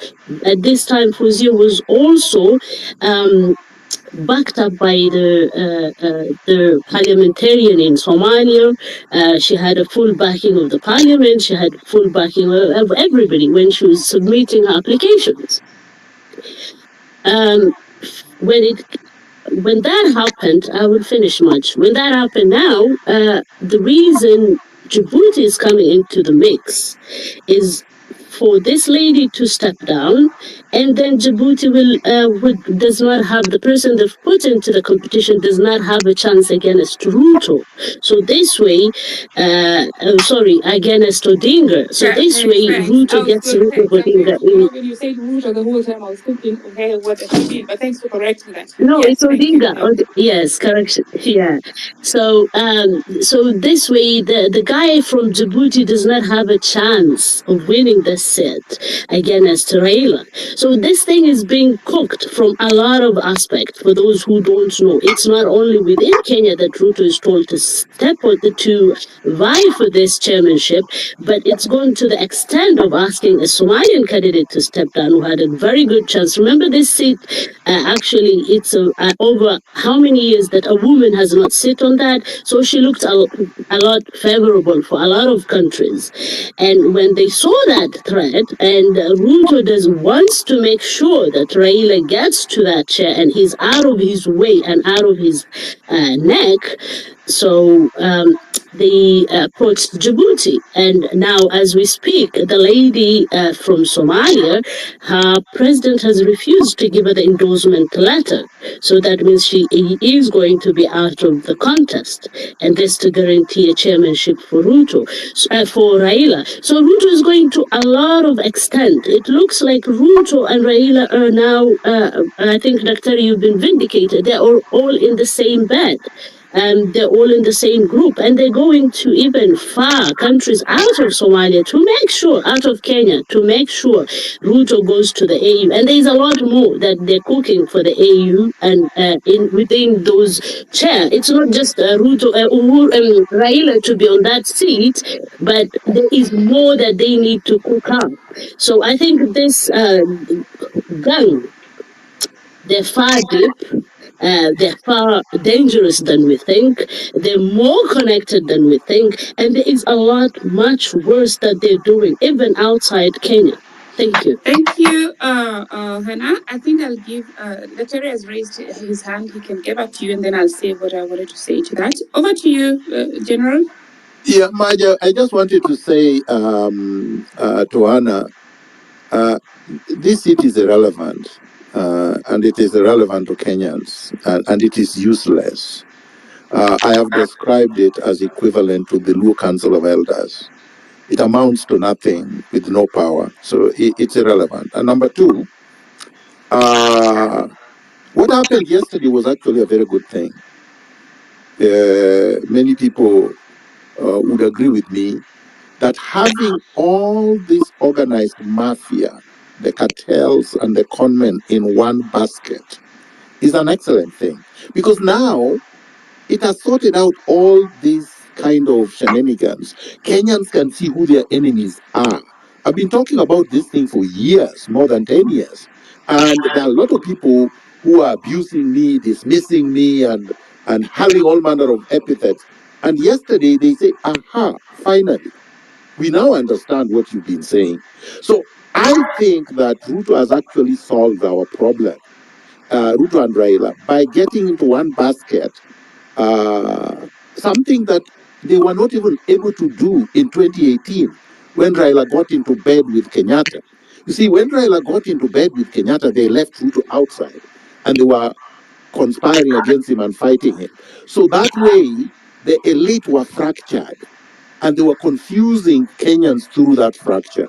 Now they are all in one basket and we need to bury them all together. Thank you. Thank you so much, Dr. Ray, for that. Yes, just 1 minute to that. Ideally, if we do not have the corruption that we have in the country, I would expect the President of the Republic to be street smart. That means that even if they're knocking out Somalia, knocking out Djibouti, but for the interest of Kenya, that would be okay if they're doing it in a legal way. That's just belongs to the street smartness of what one would expect of a president. And I wouldn't have issues with them because other countries also protect their interests. It's only us who are not used to putting our interests first. So the case they're playing there, of course, they're playing it under different circumstances, but if all factors were in order, I actually want to have a president who is street smart and knows how to put the interest of Kenya out there. Ndolo, then Nelson and Joel. Yeah, thank you so much. I hope I'm audible. Loud and clear. Thank you. Dr. Miguna Miguna and Dr. William Tunga, thank you very much for the conversation and for holding the spirit of patriotism and for being there even when people didn't believe you. Mine is a question of the general system in Kenya.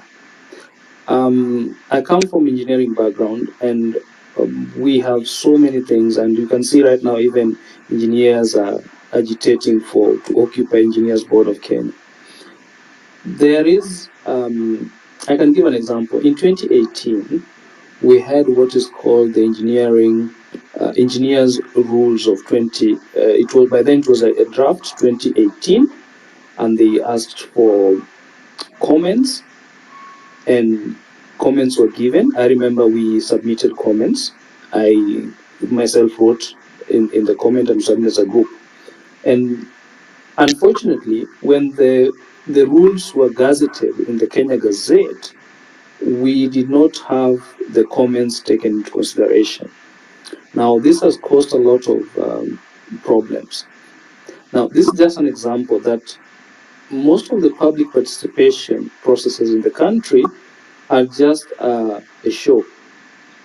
In the end, just to show that we as an institution, we have gone through the public participation process. However, the real concerns of the people are never taken into consideration.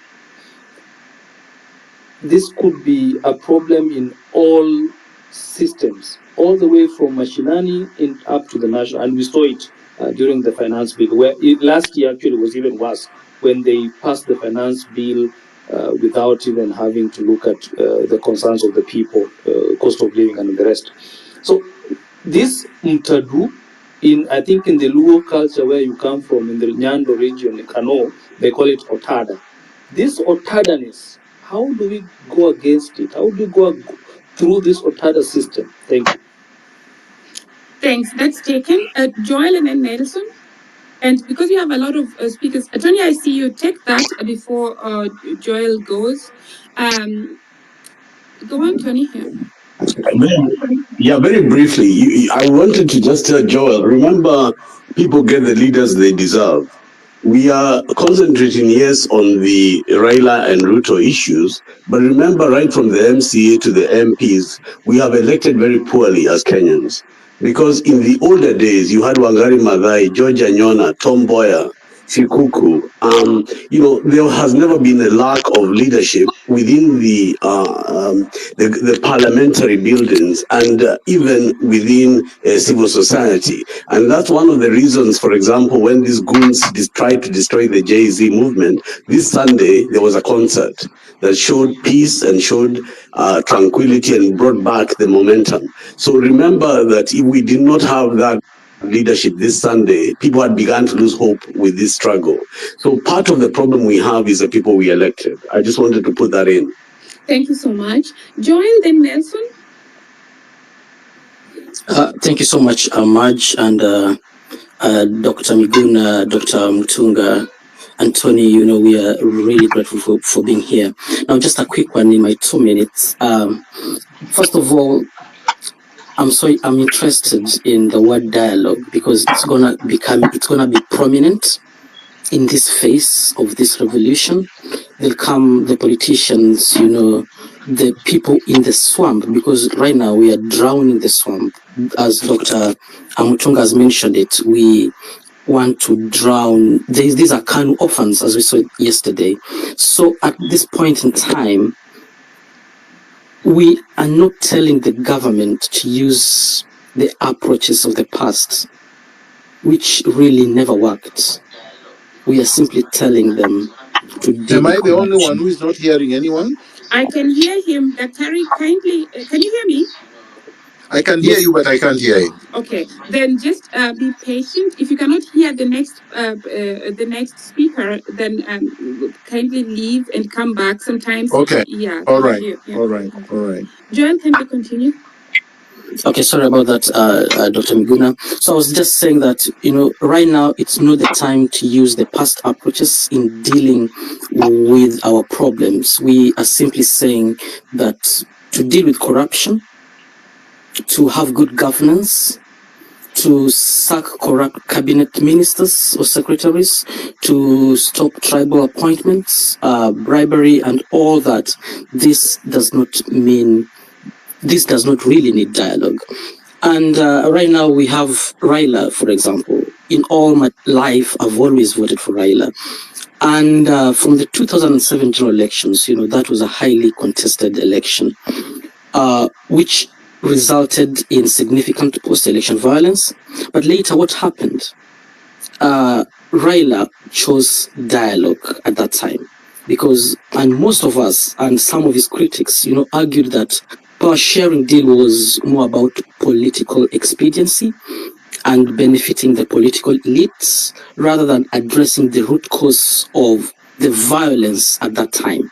Which, if I can remember, there were systematic issues about, rigging and all that. Then it came to 2013 elections where there was accusations that the push for dialogue was more about maintaining political relevance and positioning for the next general election, which was coming up in 2017.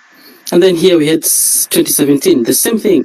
There was a handshake which really led to BBI, which was a political maneuver to consolidate power and to...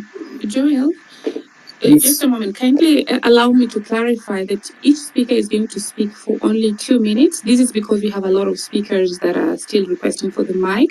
So after one minute, I'm going to raise my hand. So for all the speakers who are following, we'll speak after him. After 1 hour, after 1 minute, if you see my hand raised up, it means you have another minute to go. I know the 2 minutes are not enough, but please, for all the next speakers, try to really, organize your points so that you can put them across in 2 minutes, and then we'll have more people speaking. Back to you, Joel, as you land. Thank you. Okay, as I land now, we realize, after all that, this is all about political expediency, consolidating power, and even marginalizing opposition voices. Right now, for me, I feel that is the aim of the political class. The Kanu orphans, right now, they want to marginalize us. They want to silence the opposition voices. And it's argued that really this serves their interests, the political elites, rather than addressing the needs of ordinary Kenyans. And as I wind up, there has been deaths, right now, Danzel Onyango Omondi, that was very painful. And the rest, and many others who haven't been mentioned, who haven't been heard.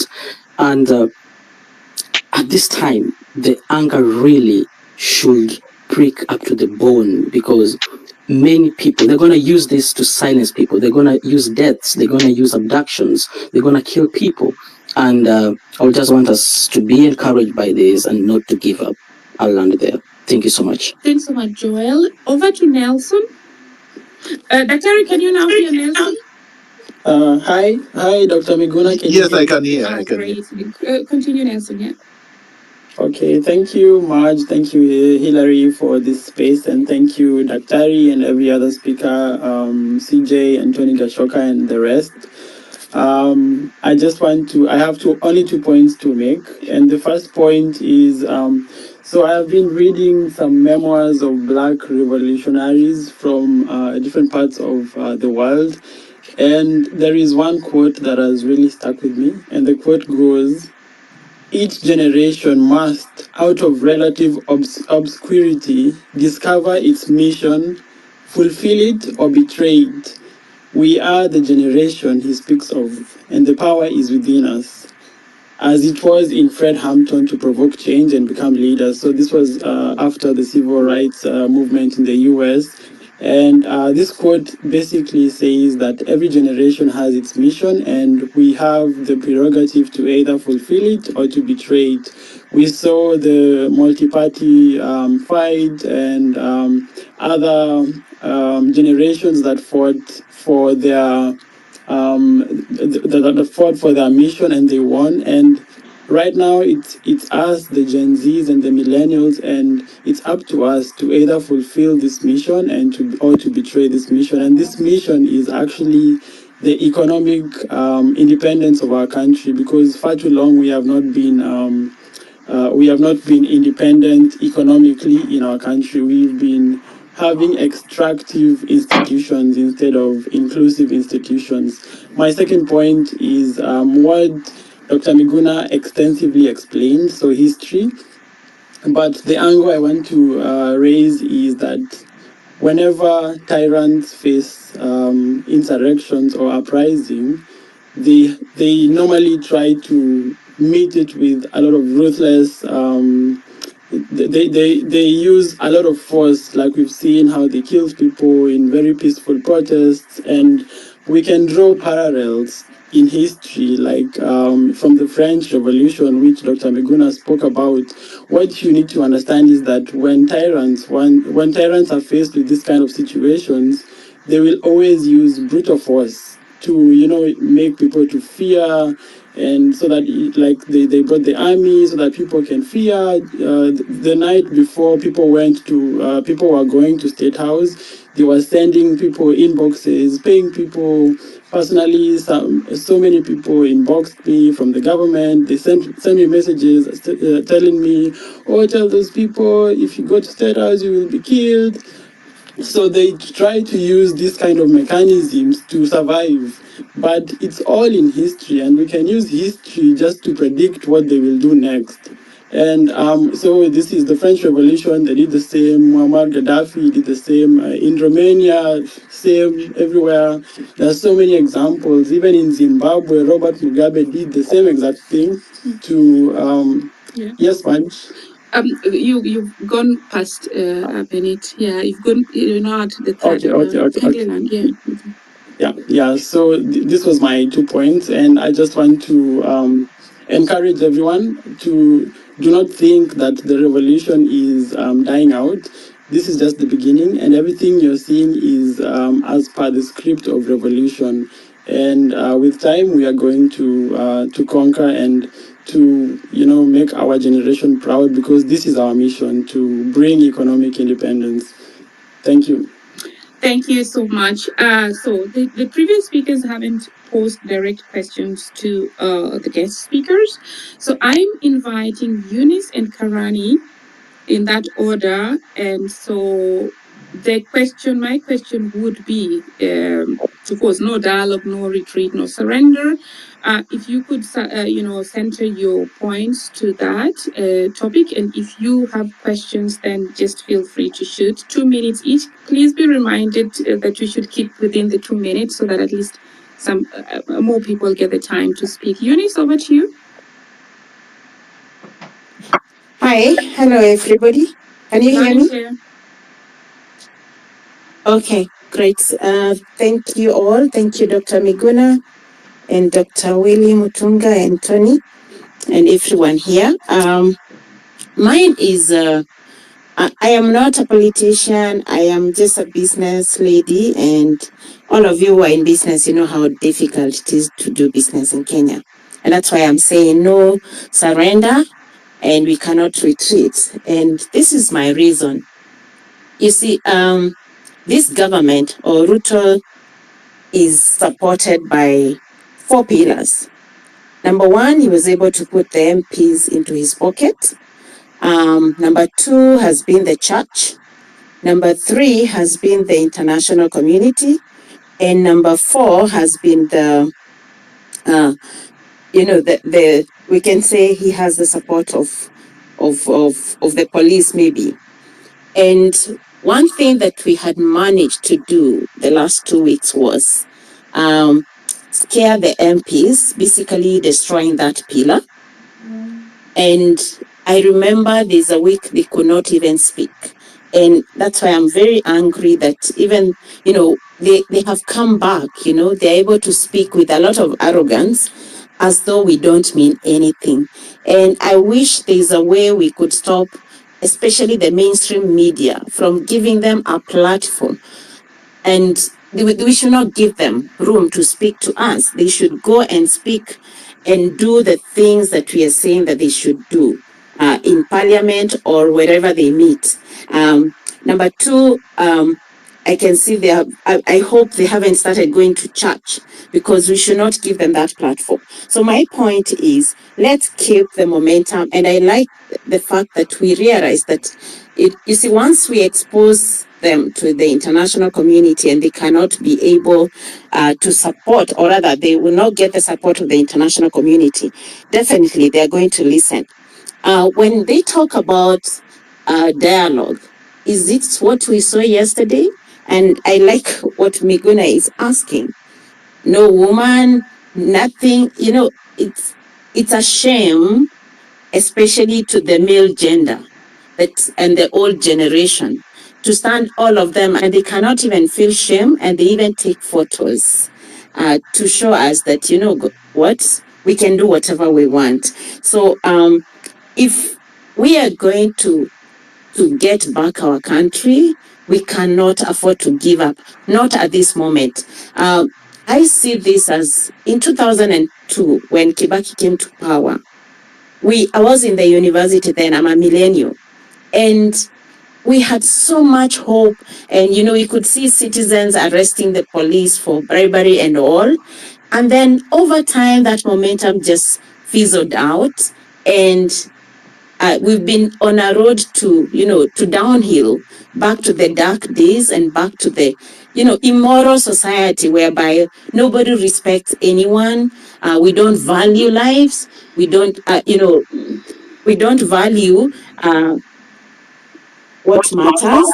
So I think we should not give up, and especially deplatforming the MPs and the leaders. They should not speak to us until we see action. I don't know how that is going to happen, but I think it's our time. And what I like about this movement is that it's not. I'm going to now drastically just stop you. Please, guys. Okay. When we are expecting also order from the leaders there, we should also have the order here. It's 2 minutes each, and so kindly land. Karani, please take note. So just a moment, Eunice, I'm giving you seconds back.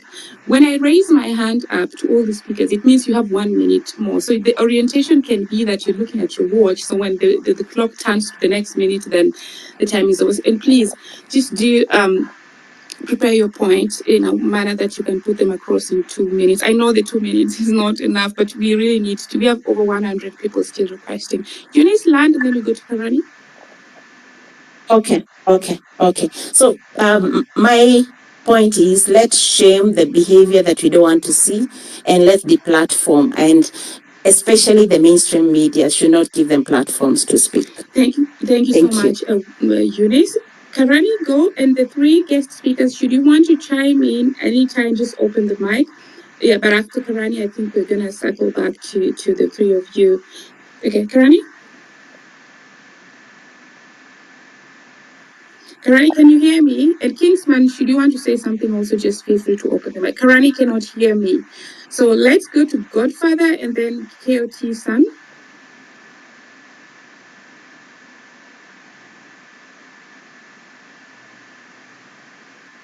Godfather, can you hear me? Okay. Dr. Miguna, can you hear me? Yes, I can hear you. I can hear you. So then the Godfather cannot hear. So KOT, please proceed. Okay, thank you so much, Ahmad, and I'm really happy to see Dr. Miguna here and Dr. Hillary Mtunga. I like introducing myself with my official name. I'm Marvin Mabonga. And so I've ever had a conversation with Dr. William Mtunga on matters of the Constitution when we were having a freedom fighters, the writers of the freedom fighters event at UOM. So as we have seen the events that have happened recently. Just a moment. There's something in your background that's producing some very, I don't know, sounds. Okay, now I cannot hear it. I don't know if it's connected to your phone or something like that. Okay. Yeah, okay. Can I go on? Yes, please. Okay, so following the recent activities that have happened, we've seen the president return the finance bill to the parliament, and of course by doing this, then we really have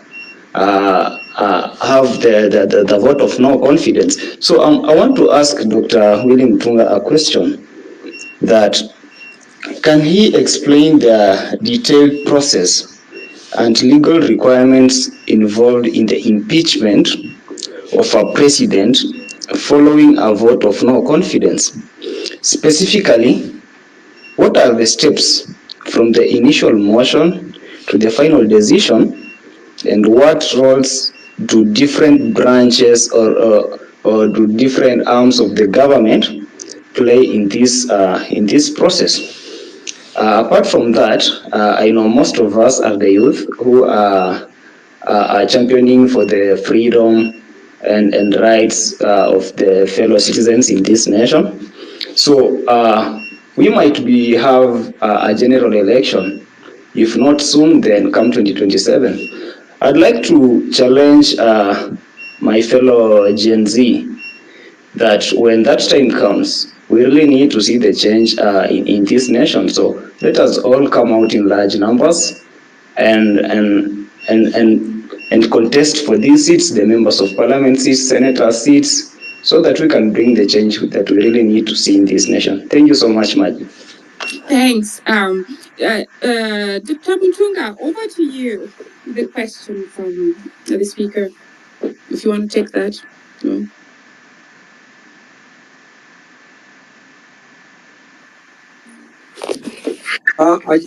I've just picked up my pocket constitution to look at the issue, right? Okay, then shall I give you some more minutes? Yeah, just go on. Okay. I'll alert you once. Great, great. Because I know you're also preparing on other points, so that's all right. Okay. So now, the next speaker is Milton, and then Kenya, and then Degwa. 2 minutes each. Milton, if you cannot hear me, I'll give the mic to Kenya. Kenya, go. Good evening, Maj. I hope I'm loud enough. Yes, you're audible. Yeah.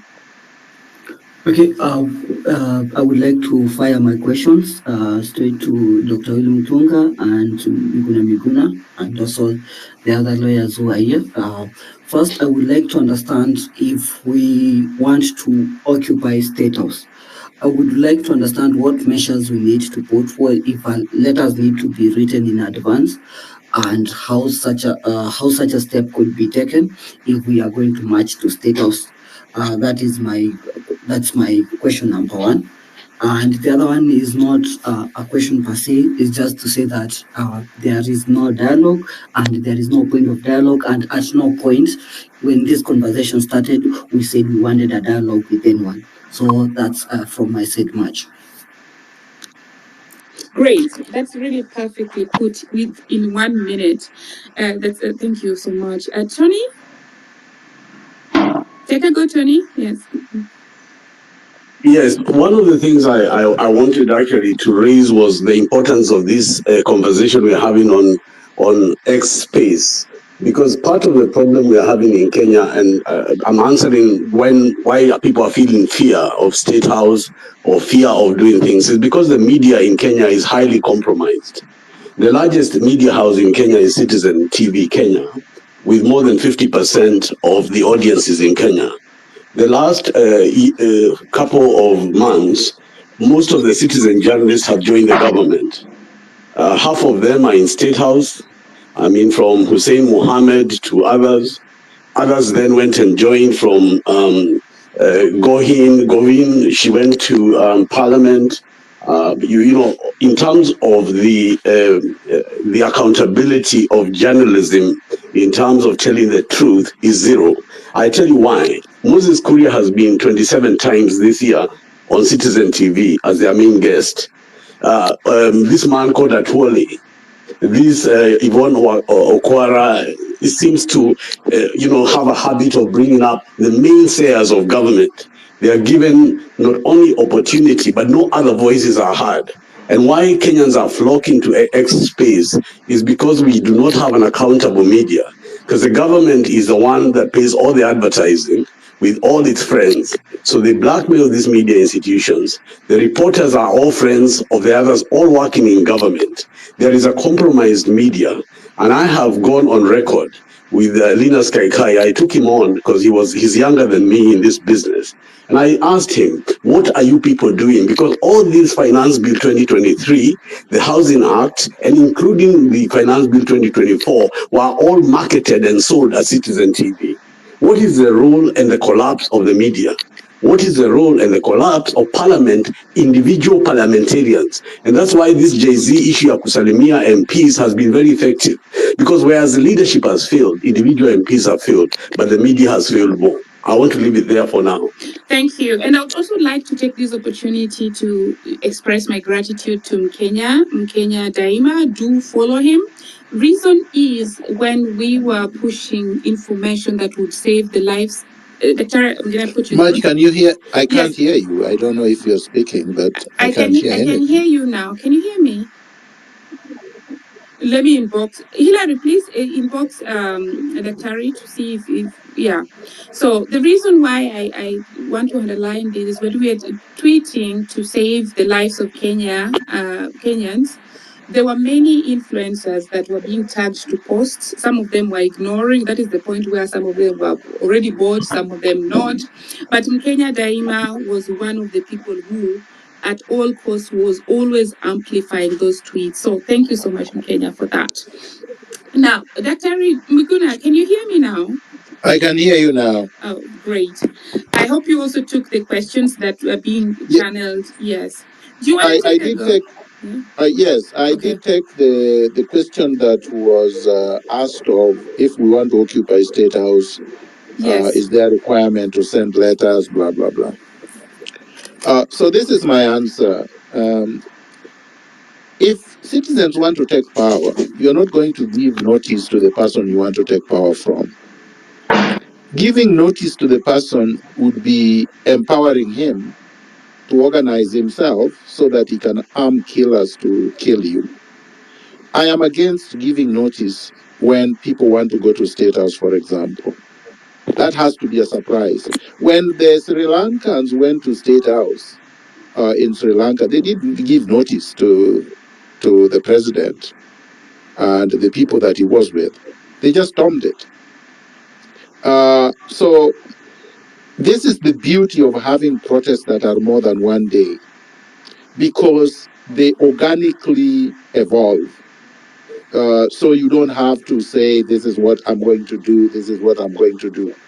Giving that kind of notice and the route or the route you're going to take is actually dangerous. There is no legal requirement, actually, that notice has to be given to anyone. The only thing for notice is so that you allow the police to provide security. But as we know, the police in Kenya don't provide security to protesters. They harm them. So giving them notice means you're giving them notice to harm you. You don't need notice to protest on your own streets. You just need to go there. And if you decide to go there, say tomorrow, you just go there in large numbers and you approach State House. State House is actually public property. I'm amazed that Kenyans argue that it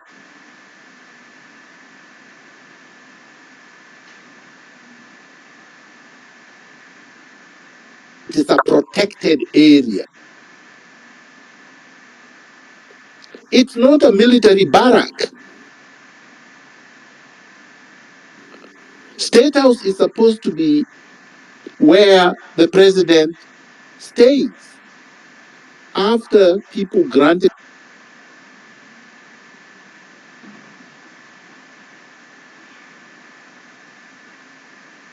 that they have full power to do so under Article 1 of the Constitution. The same power that you have under the Constitution to visit Parliament and to go there and take the mace is the same power that allows you to go to State House. So legally, no, there is no requirement to give notice. And in any event, politically, strategically, it is dangerous to do so. Thank you so much, Daktari. It's good that we're having this discussion because I'm actually one of the people who there's a mic that's on. I'm actually one of the people who actually, when it comes to demonstration, of course, the rights are enshrined in the Constitution, but I'm actually one of the people who were against marching to State House. And my reasoning was, and in fact, this very upset a lot of people when I posted out there and say, do anything you want to do within the law, but just leave that house alone. Because I was looking at it from the point of view that actually the State House as it is, having the symbol that it has, the people who lived there have just been there for 10 years, whatever years, and then they go. So looking at it from the point of view of a commander-in-chief of the defense force being in there, the moment the citizens are coming, and sometimes these demonstrations are also infiltrated, unfortunately, what role, because of course he also has his security there, isn't there a chance of escalation when actually his security wants to protect him and whisk him out? That was, Daktari, if you can clarify that. Yeah, Marge, a lot of people don't understand that Ruto will be gone by the time people reach Serena Hotel. He would be gone by helicopter. He would not wait for people to reach State House. A lot of people don't understand that he may not even have been in town when there were demonstrations reaching Parliament. You don't know how cowardly these people are. But on top of that, it is disempowering to the people to tell them, to scare them away, to sell fear to them. Because all these revolutions we've been talking about, those places were also guarded. The French guarded their emperor. Ceausescu was more guarded than Ruto. The Philippines guarded their president more than Ruto. Compaore, a military man, guarded himself more than Ruto. Let's not sell fear to the people. Mugabe guarded himself. 1 million people cannot be shot on the streets. That would be suicide for Ruto. So let's not sell fear to our citizens. Our citizens have the power to take power that they donated to Ruto, and they can do that directly at State House. And I can assure you, once you have 1 million people marching to State House, there will be no shot fired. These police officers and the military will join the crowd. They will protest against Ruto. And Ruto will be gone before you can say hello. Thank you so much.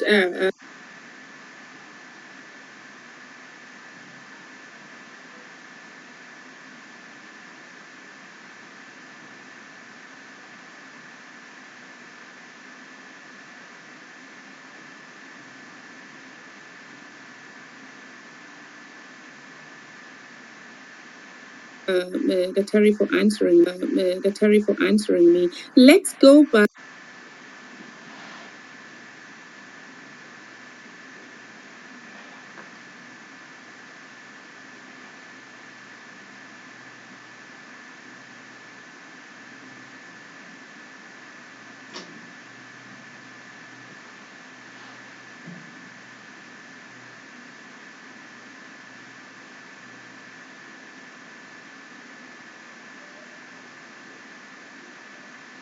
144, and I'll still merge it together with Article 145 that deals with the question of the impeachment, even as we await the answer from Dr. Chief Justice Emeritus. When you look at the question of removal of the president on ground of incapacity, the Constitution provides that the National Assembly, supported by at least a quarter of all members, may move a motion for the investigation of the president's physical and mental capacity. If you look at the threshold of the process, we just need a quarter of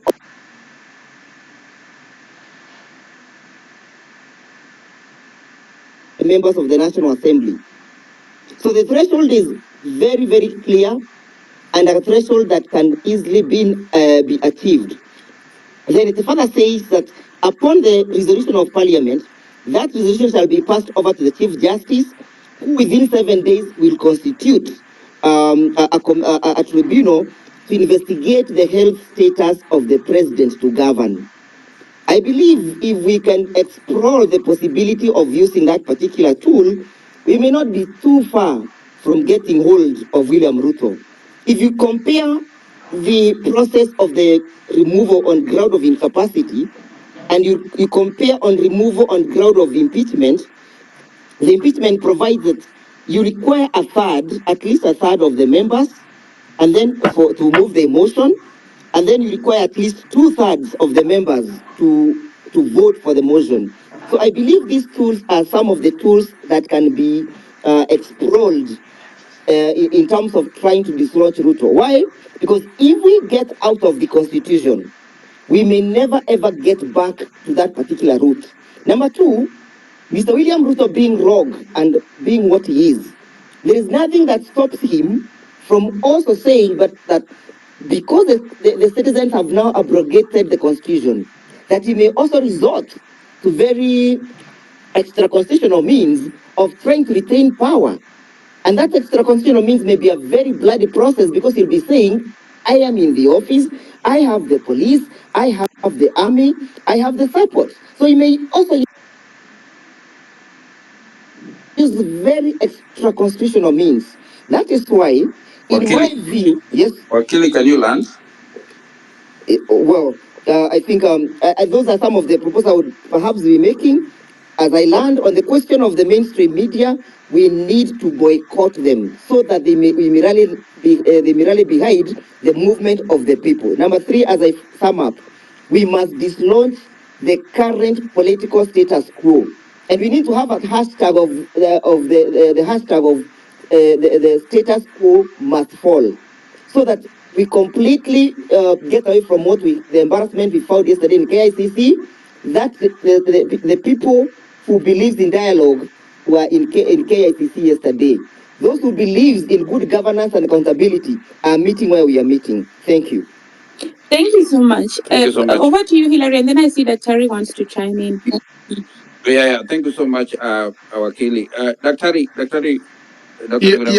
Subject to us hearing from CJ Mutunga, I just wanted to say quickly to Advocate Ndegwa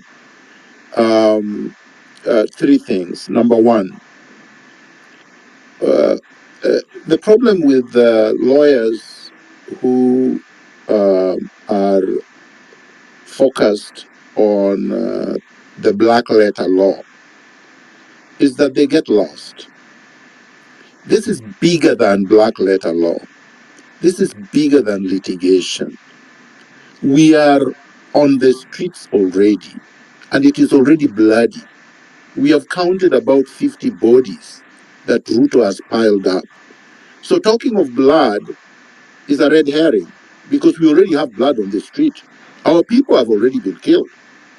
But more fundamentally, and I want you to think broadly, I want you to think outside the box.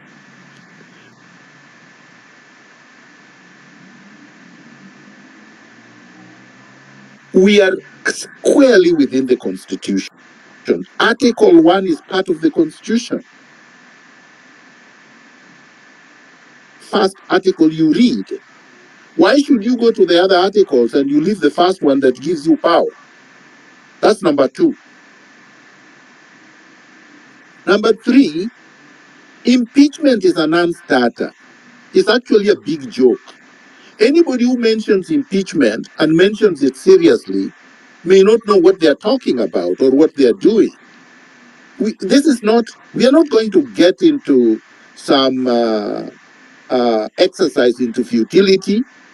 You're talking about people who cannot even impeach a governor? I mean, how many governors have been impeached? 2 in the history of the Constitution? I mean, Sonko and his brother from the guy from Kiambu. That's it. And yet we have crooks all over. And then you're talking about impeaching a president. You're impeaching a president who controls the entire parliament and now controls the so-called opposition also. Didn't he just parade all of them yesterday? That's the entire parliament he paraded yesterday. You're talking about the people who basically mutilated the conflict of interest law. And they all voted as a block, 25 of them, with no senator voting no. Even the ones that are purporting now to be with the people did not even dare attend to cast their votes and say no. All of them voted unanimously. These are the people you say can impeach a president? My friend, let us not joke too much. We already have too many people suffering, many people abducted, too many people killed, families grieving, and then we bring them this. This would be to castrate the revolution. This would be to make it useless, to give people hope which is completely empty. It would be to divert our energies and anger into nothing. It's almost like the people who are telling us, let's sue Ruto. Sue him where? How? And how are you going to enforce the court orders? Because the court orders must be enforced by the police. So how will you get Ruto out of State House with the police that he controls? Please, let us think strategically. Let us not think like people who just went to law school to study black letter law and do not have the common sense to come out of it. Thank you so much, Dr. Maj, as you come in, thank you so much. I see Tony Gachoka carry his hand, but I want to give Neto, then Tony Gachoka, you can also submit yours. Neto, then Tony Gachoka. I know you are the guest, but Neto, go ahead. Thank you very much, Hillary. But also, Mheshimiwa, as you come in, we want to remind everybody that let us have socialized. It means that let us follow each other as possible, so that when we have all these spaces, you're aware of what is happening. Mheshimiwa, go ahead. Thank you very much. Yes, sorry, just a moment. Kibato, I can hear you. Probably you cannot hear people. Neto is speaking in a moment. If you cannot hear him speak, then please leave the space and come back. We'll add you to the mic. Over to you, Neto. Thank you very much, Marge. Thank you, Hillary. I'll try to use my 2 minutes. I'm here not to ask questions, but to support my friends, Dr. Miguna Miguna, and also Dr. Willie Mutunga, my very good friends. I will rearrange my many points, but maybe it's a good place to start from where Dr. Miguna has left. The other things I'll be saying will be more signposts for him and Dr. Mutunga then to maybe expound on. But the first one, Dr. Miguna, I think there is nothing wrong in reading the black letter law. I just think that what Wakili Ndegwa doesn't understand is that constitutions need to be read in a continuum. Because if you look at the provisions of Article 146 of the Constitution of Kenya, it also provides for the President of Kenya resigning. And what we're doing is very constitutional, with the right to picket. I mean, of course, you mentioned very well Article 1 with regard to the sovereignty of the people, Article 37, the right to picket, Article 146. The reasons why people picket is to present petitions and prayers to the people in office. And one of the things we're asking of the president is to resign on the provisions of Article 146. So there's nothing extra constitutional about that. I agree with Dr. Miguna to the extent that an impeachment process is dead on arrival. So let's not even think about it. But there's nothing wrong with what Kenyans are doing right now, the protests, the pickets, to the extent that we succeed in getting President Ruto out of office within the provisions of Article 146 of the Constitution. That's very constitutional. The second thing I'd like to say, which is going to be my first point, was that I think there is the call for dialogue by Raila Odinga, I think, was wrong-founded. Wrong-founded because as I listened to Dr. Tony Gashoka historicize the movement, as well as Dr. Miguna and Dr. Willie, you know, all the things we're asking President William Ruto to do, some of them are within the provisions of Article 73 of the Constitution. It talks about accountability of leadership, talks about competence, it talks about integrity. That's all there. So what you're asking William Ruto and his deputy to do is to stick to the provisions of constitutionalism and the rule of law. And then, you know, broadly speaking, constitutionalism is the fact that just do things as per what the Constitution is asking you to do. That's number one. But number two, let the rules apply across board for everyone else, so that it is not that for some people it's not clear. The third thing that I wanted to say, Neto, maybe just to emphasize on what Dr. was saying, I think it is so clear that with the kind of legislators that we have, it will be a waste of time you taking anything to Parliament. These are the same people that passed on the finance bill that was rejected by everyone in the country apart from a few elites. They are the same people who were, even when the demonstration was about to get to Parliament, they were in there forcing to ensure that because of time they passed that bill. They did. They ran into the tunnels so that they can hide themselves. The next day when the president rejected the bill, on his or they were behind him clapping. So really, that is not a house of honor. There is nothing that you can take there and it can be passed. The same way that Daktari is asking, do we really have an opposition? These people were yesterday lined, both parties, ODM and Kenya Kwanza. They are the majority in parliament. They make like 99% of the representation. So where will you take this impeachment motion to? It is just an issue of common sense, if you ask me as well. Thank you very much. And I agreed completely with Dr. Miguna, and I said that an impeachment motion is a non-starter. However, I said a constitution is ready in its continuum. And if you look at Article 146 of the Constitution of Kenya, it provides for a president's resignation. And what we're doing is very constitutional to get President Ruto out of office. There is nothing unconstitutional in picketing to the extent that the president gets out of office. I'm not asking about an impeachment motion, so I think that's what I wanted you to understand. So two things before my minutes then run out is two things I'd like to clarify. There have also been calls by Kenyans that there needs to be like something, a dissolution of parliament. If you look at the provisions of Article 102 of the Constitution right now, it does not anticipate a dissolution of parliament. So one of the things we must do is to succeed in getting President Ruto out of power. Then, with the constitution of IEBC, which is what we must fast track also, and we must be vigilant about that, is to then use a recall process to make sure that we send the other parliamentarians home. The other reason why I was opposed to Raila's call for dialogue is that when President Ruto agreed to meet Gen Zs on the X space, there was no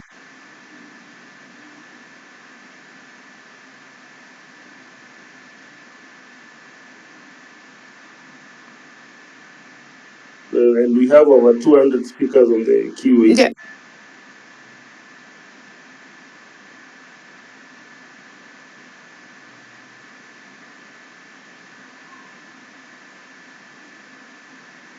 So please land so that we can hear.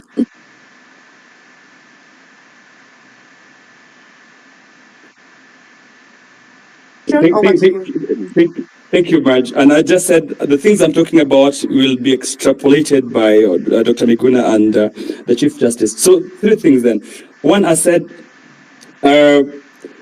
part of the conversations that we had was that there was no request by the Gen Zs for President Ruto to constitute a dialogue phase, because what the Gen Zs were asking for the president is to play by the constitution by sacking the corrupt ministers, sacking the people who are incompetent, and that is very clear. There's nothing that you need dialogue about. And if you see, look at the TGRC report, look at the Ndungu report, look at the Waki report, look at the post-election violence report, Agenda 1, Agenda 2, and 3. So Kenya is replete with reports that just need to be implemented. So for Raila Odinga to request us to go for another dialogue session is to make sure he's misusing us like he's always misused people previously. And if you must understand one thing with Raila Odinga is that he always wants to disrupt things. If he's not at the center of those activities, then he also wants to disrupt them. So I really think that in this particular instance, we cannot allow him to disrupt us. The third thing I wanted to say is the issue of public debt and an audit of the public debt.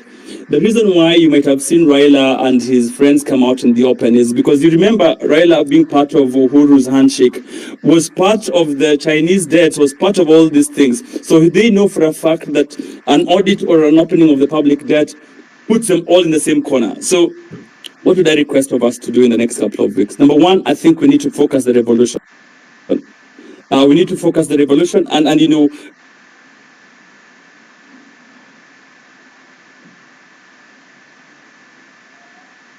Gen Zs did a good job by starting the revolution, but I really think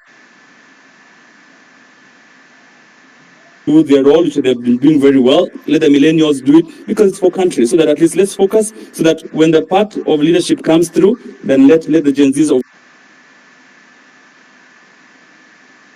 of course then take over power in the way that they please. But let's let everyone else play their role. The last thing I'd like to say is the next weeks of IBC appointment. That's going to be the frontier where we must fight root.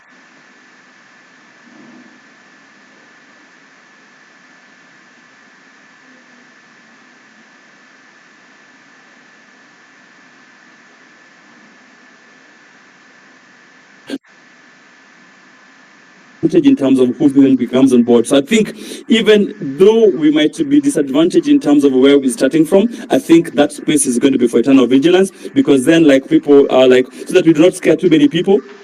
If we protect that particular space, then we're going to be all good. The last one, the call for Ruto must go must always be accompanied by the call Gachagua must go.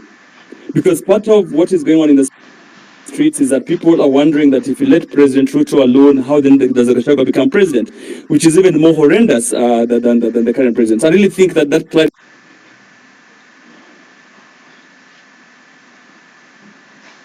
call should be for both of them. And of course, Ruto must go, Gachagua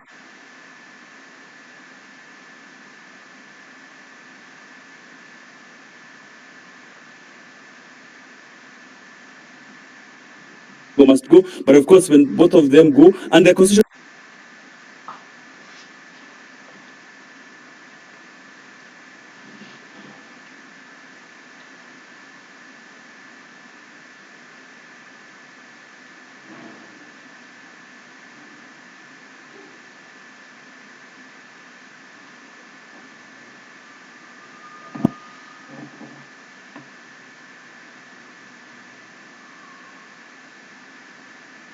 your question. Thank you. I just want to address the issue of fear. The finance bill retracted had people not risked their lives and marched. We would not have the IBC panel now appointed had there been no this protest and this sacrifice of so many Kenyans, because even the NADCO report was not able to give birth to that. And I want to remind Kenyans what happened in 2002 when Mwai Kibaki won the presidency. President Moi came to Uhuru Park and the public went crazy. Moi must go, Moi must go. And he had all the security and everything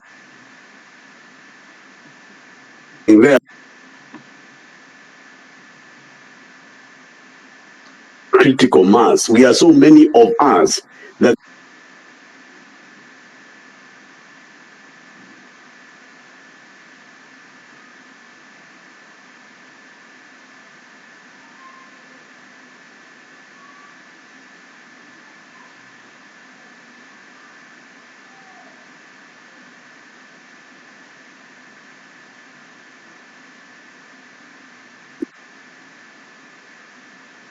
Kenyans.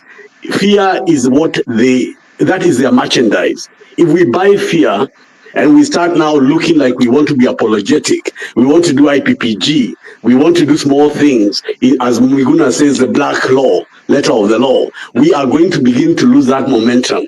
What is important, no dialogue, no talks, and no retreat means, are we ready? Who would have believed that Ruto can refuse to sign the Finance Bill 2024? Who can believe even now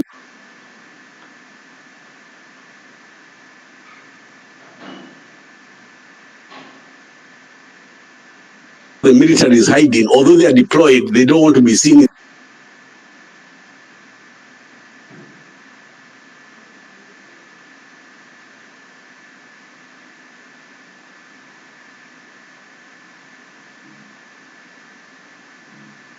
in the public.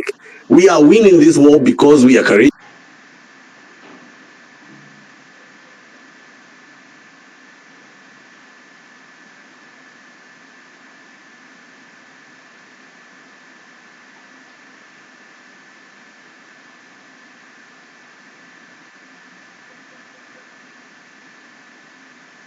Bill, we've not actually heard anything, and as per the explanations, Dr. Miguna, I heard you last time. You said that after 14 days, that's what is the constitution. The law becomes effective. So where are we right now, and what can we do to salvage that particular law? And not really salvage, but just completely eradicate it. The other thing I also need to get from the legal minds is the aspect of, I mean, not really the aspect, but where are we with the real data of the people who are killed? I've tried to put my team in the field to get some more data or some more clarification, but they are getting a lot of pushback. Dr. Tony, I'm really having a very serious issue with getting the data from the hospitals, the data from the police. So up to now,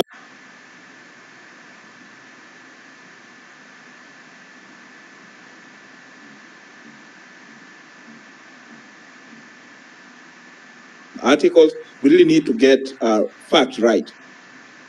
So I'm still really having a very difficult time getting those data, getting the post-mortem, and up to now. So we are really having a very terrible situation down there. What can we really do to ensure we get this data, we get this information, and probably even file suits to ensure that these people have been brought to book? And then the other thing, when President Ruto is telling our Gen Z or our millennial or people like X, people older, all like us, what are we really going to do to ensure these people, especially the policemen, are brought to book? Why does he talk of dialogue? Why does Raila Amolo Odinga talk of dialogue while our people from our community in Kisumu down there, over 75 people were killed, and they were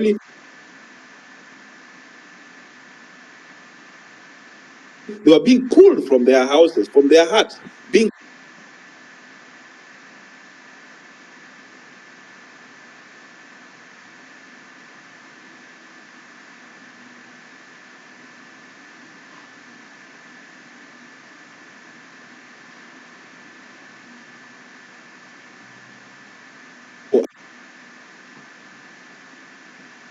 From their houses, they are being forced to abandon their just cause. I'm really having a lot of pain. And to finish up my 2 minutes, I'm still having a lot of pain. One of my sisters, I've actually seen her here, Dr. Kombe, when she was running from Kenya. Every media house really got scared of writing the articles about her abduction. Well, our media house, through a friend of ours from the airport, gave us the information. We didn't fear. We wrote those articles. So if you've got any information which deems to better the lives of Kenyans, send it our way so that we can publish it. If you have got good information, we can even interview you. If it's not on Twitter, if it's on YouTube or wherever situation you want us to publish your information, please bring it forward so that we can publish that information. So I really need some clarification from CJ Emeritus, Dr. Mutunga, or Dr. Miguna, or Dr. Tony. Thank you so much. Thanks so much, KDR TV News. We go to Esperance and then in Kenya. Thank you very much. I'll be brief.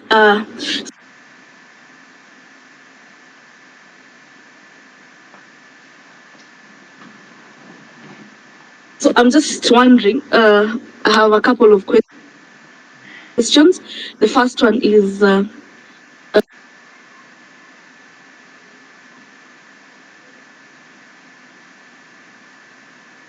very sad. At what point do we declare them crimes against humanity, and how then do we act? Do we wait for other people to act on our behalf, or how do we act individually to raise to let the world know that indeed there are crimes happening against humanity in Kenya. I think Dr. Mutunga has dropped, but then I had a question for him. Maybe I was just wondering, as the first Chief Justice post 2010 Constitution, where did being dropped one after the other in a very sequential manner? Number two, the issue of, I had him mention the issue of cattle rustling I mean, why are we glorifying robbery with violence in the name of cattle rustling? And is it something that cannot be stopped, or there's more to it than meets the eye? The third one, the ESCC, IPOA, and all these, are they toothless dogs? If that's the case, then how do we then handle them? Should we do away with them if we cannot fight corruption? The third question, the gift of public participation. Is it just a gift on paper, or do we have M&E tools to put checks and balances on it? Because we are in this situation. What triggered us to this situation is the people we elected failed to involve the public in public participation. So we went to the streets. And then I'll just, this is my suggestion. Can we break the system one department at a time, so that, you know, when uprooting one, say when we picked Nakumincha, can we ensure she's gone? Then Ababu, because like right now Ababu's, there are questions on the people he's carried to Paris. We'd want to know, can we have it clear how many people have gone to Paris and at what expense to the taxpayers' money, so that when we're pushing these agendas, you know,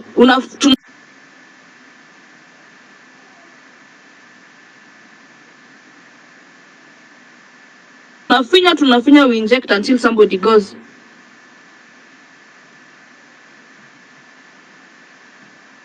And then the person who asked, I think KDR TV News,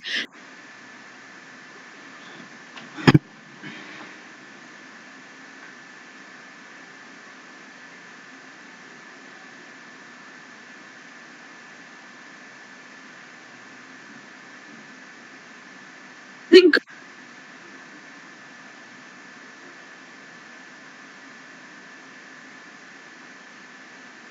words like dialogue. At this point, tribal kingpins, perceived or real, must take a back seat, because this thing is, I mean, the issues these people are asking, unemployment. What is dialogue going to create employment? And I still insist, can't dialogue run simultaneously with picketing as a right of the people? Thank you very much. Thanks so much, Esperance. Kenya, and then we probably the guest speakers can then chime in. Kenya, your question, please.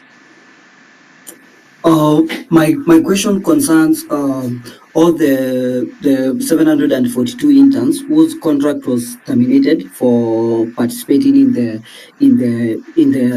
strike that was happening.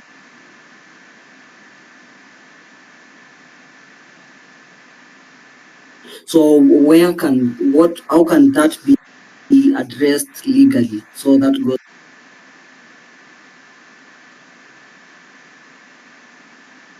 I'd like to express my condolences to the family of David Majanja, the judge, who I have just seen breaking news just collapsed and died today in Nairobi.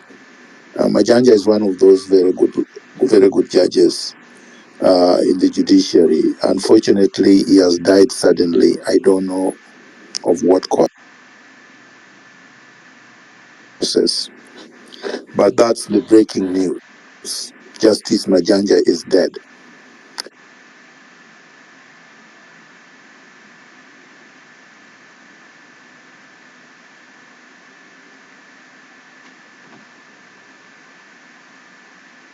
Points and digesting them. Those are very, very, very good points.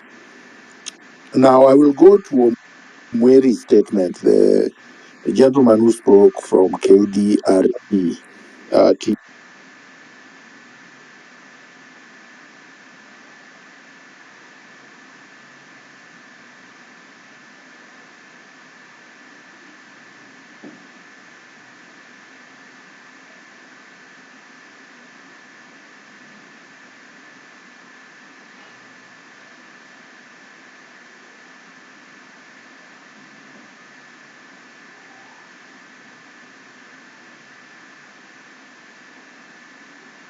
He's called Omweri.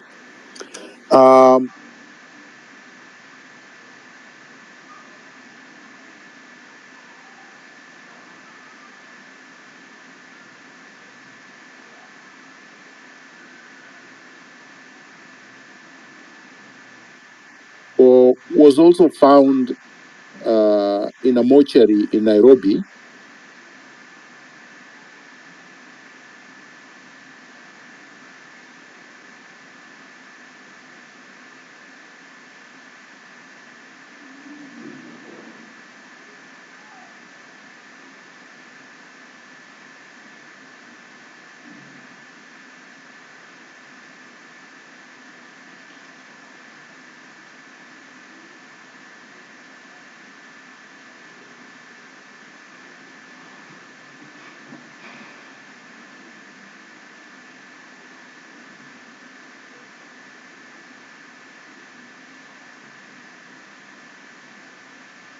Postmortem reports. Remember, in Kenya, postmortem reports are being produced by the same government that is killing people. They can forge them. They can try to minimize the number of deaths. They can mislead. They can give us wrong information. If anyone died during the protests mysteriously of gunshot wounds or even of blunt objects,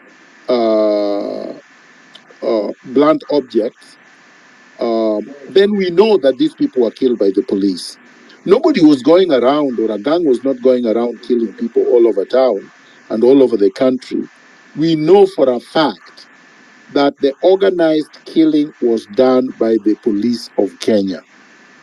I personally would be suspicious if the numbers are not in their 70s, but we can only go with the official numbers, and there are two organizations that are responsible: Kenya National Commission for Human Rights and the Human Rights Defenders. These are two organizations in Kenya that have proven to be reputable.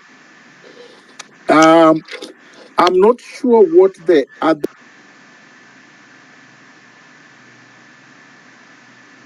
question was.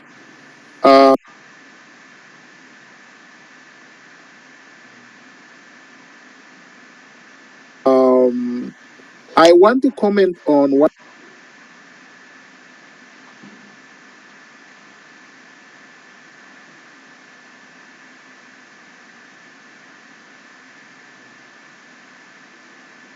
Gachagua out.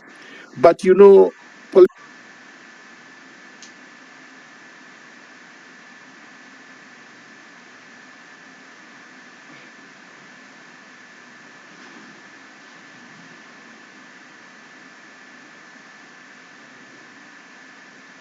that's very clear.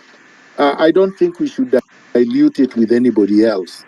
I think probably, I suspect that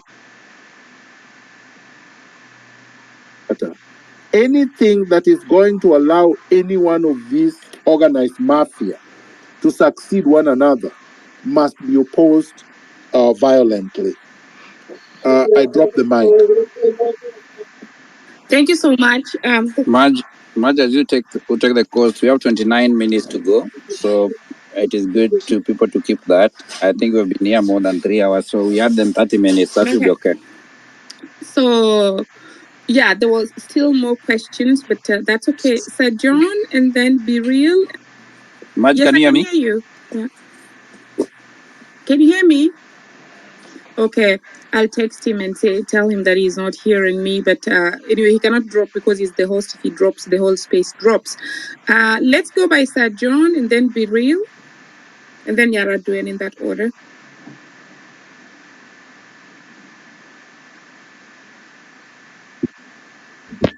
Yeah, so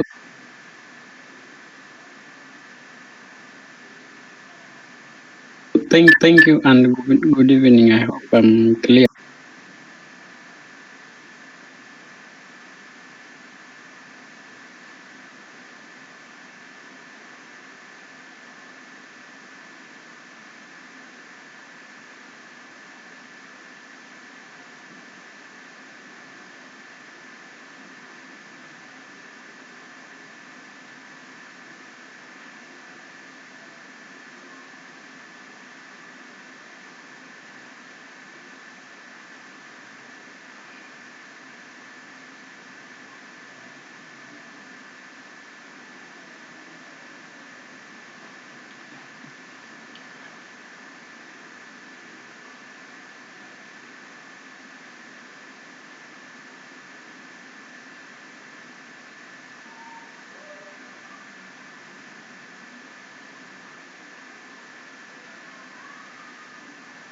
we have. Yeah, so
Oh, is there somebody talking? Because No, I think they've dropped. All these people have dropped. Nyarandwen, you can go ahead. Then Nation, as they come, let me figure it out what's happening with them. Thank you, Hillary. Thank you, the co-host that dropped. My bosses are here. Thank you so much to the guest speakers. Mine is going to be long. Now, I will echo what Esperance said about at what point do we declare these abductions as crimes. And my point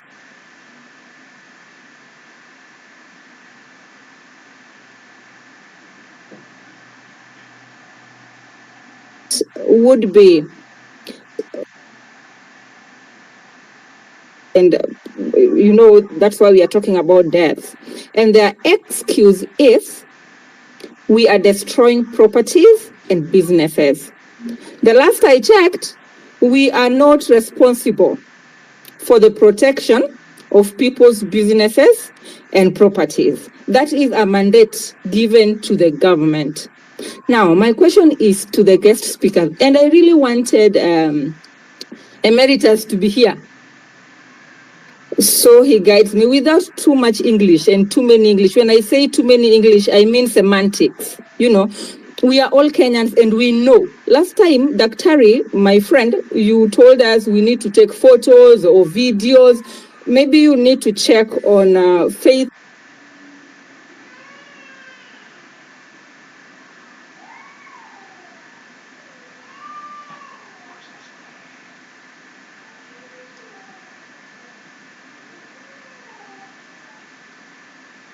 Odhiambo's page, so you can see her frustrations with the photos and the videos.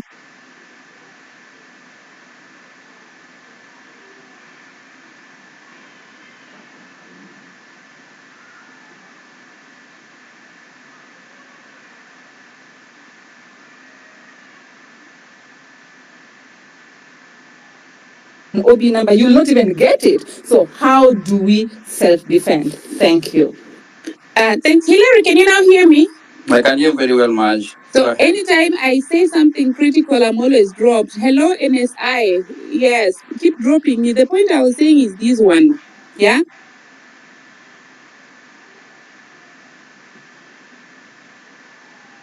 It cannot be that when a senior citizen wants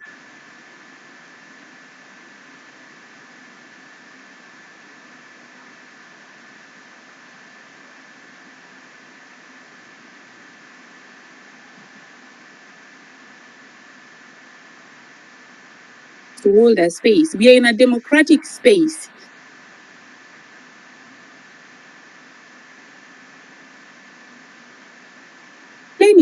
So really, it still hasn't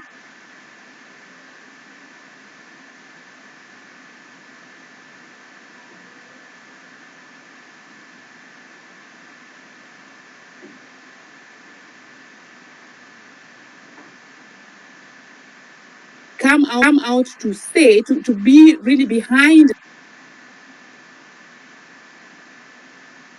the movement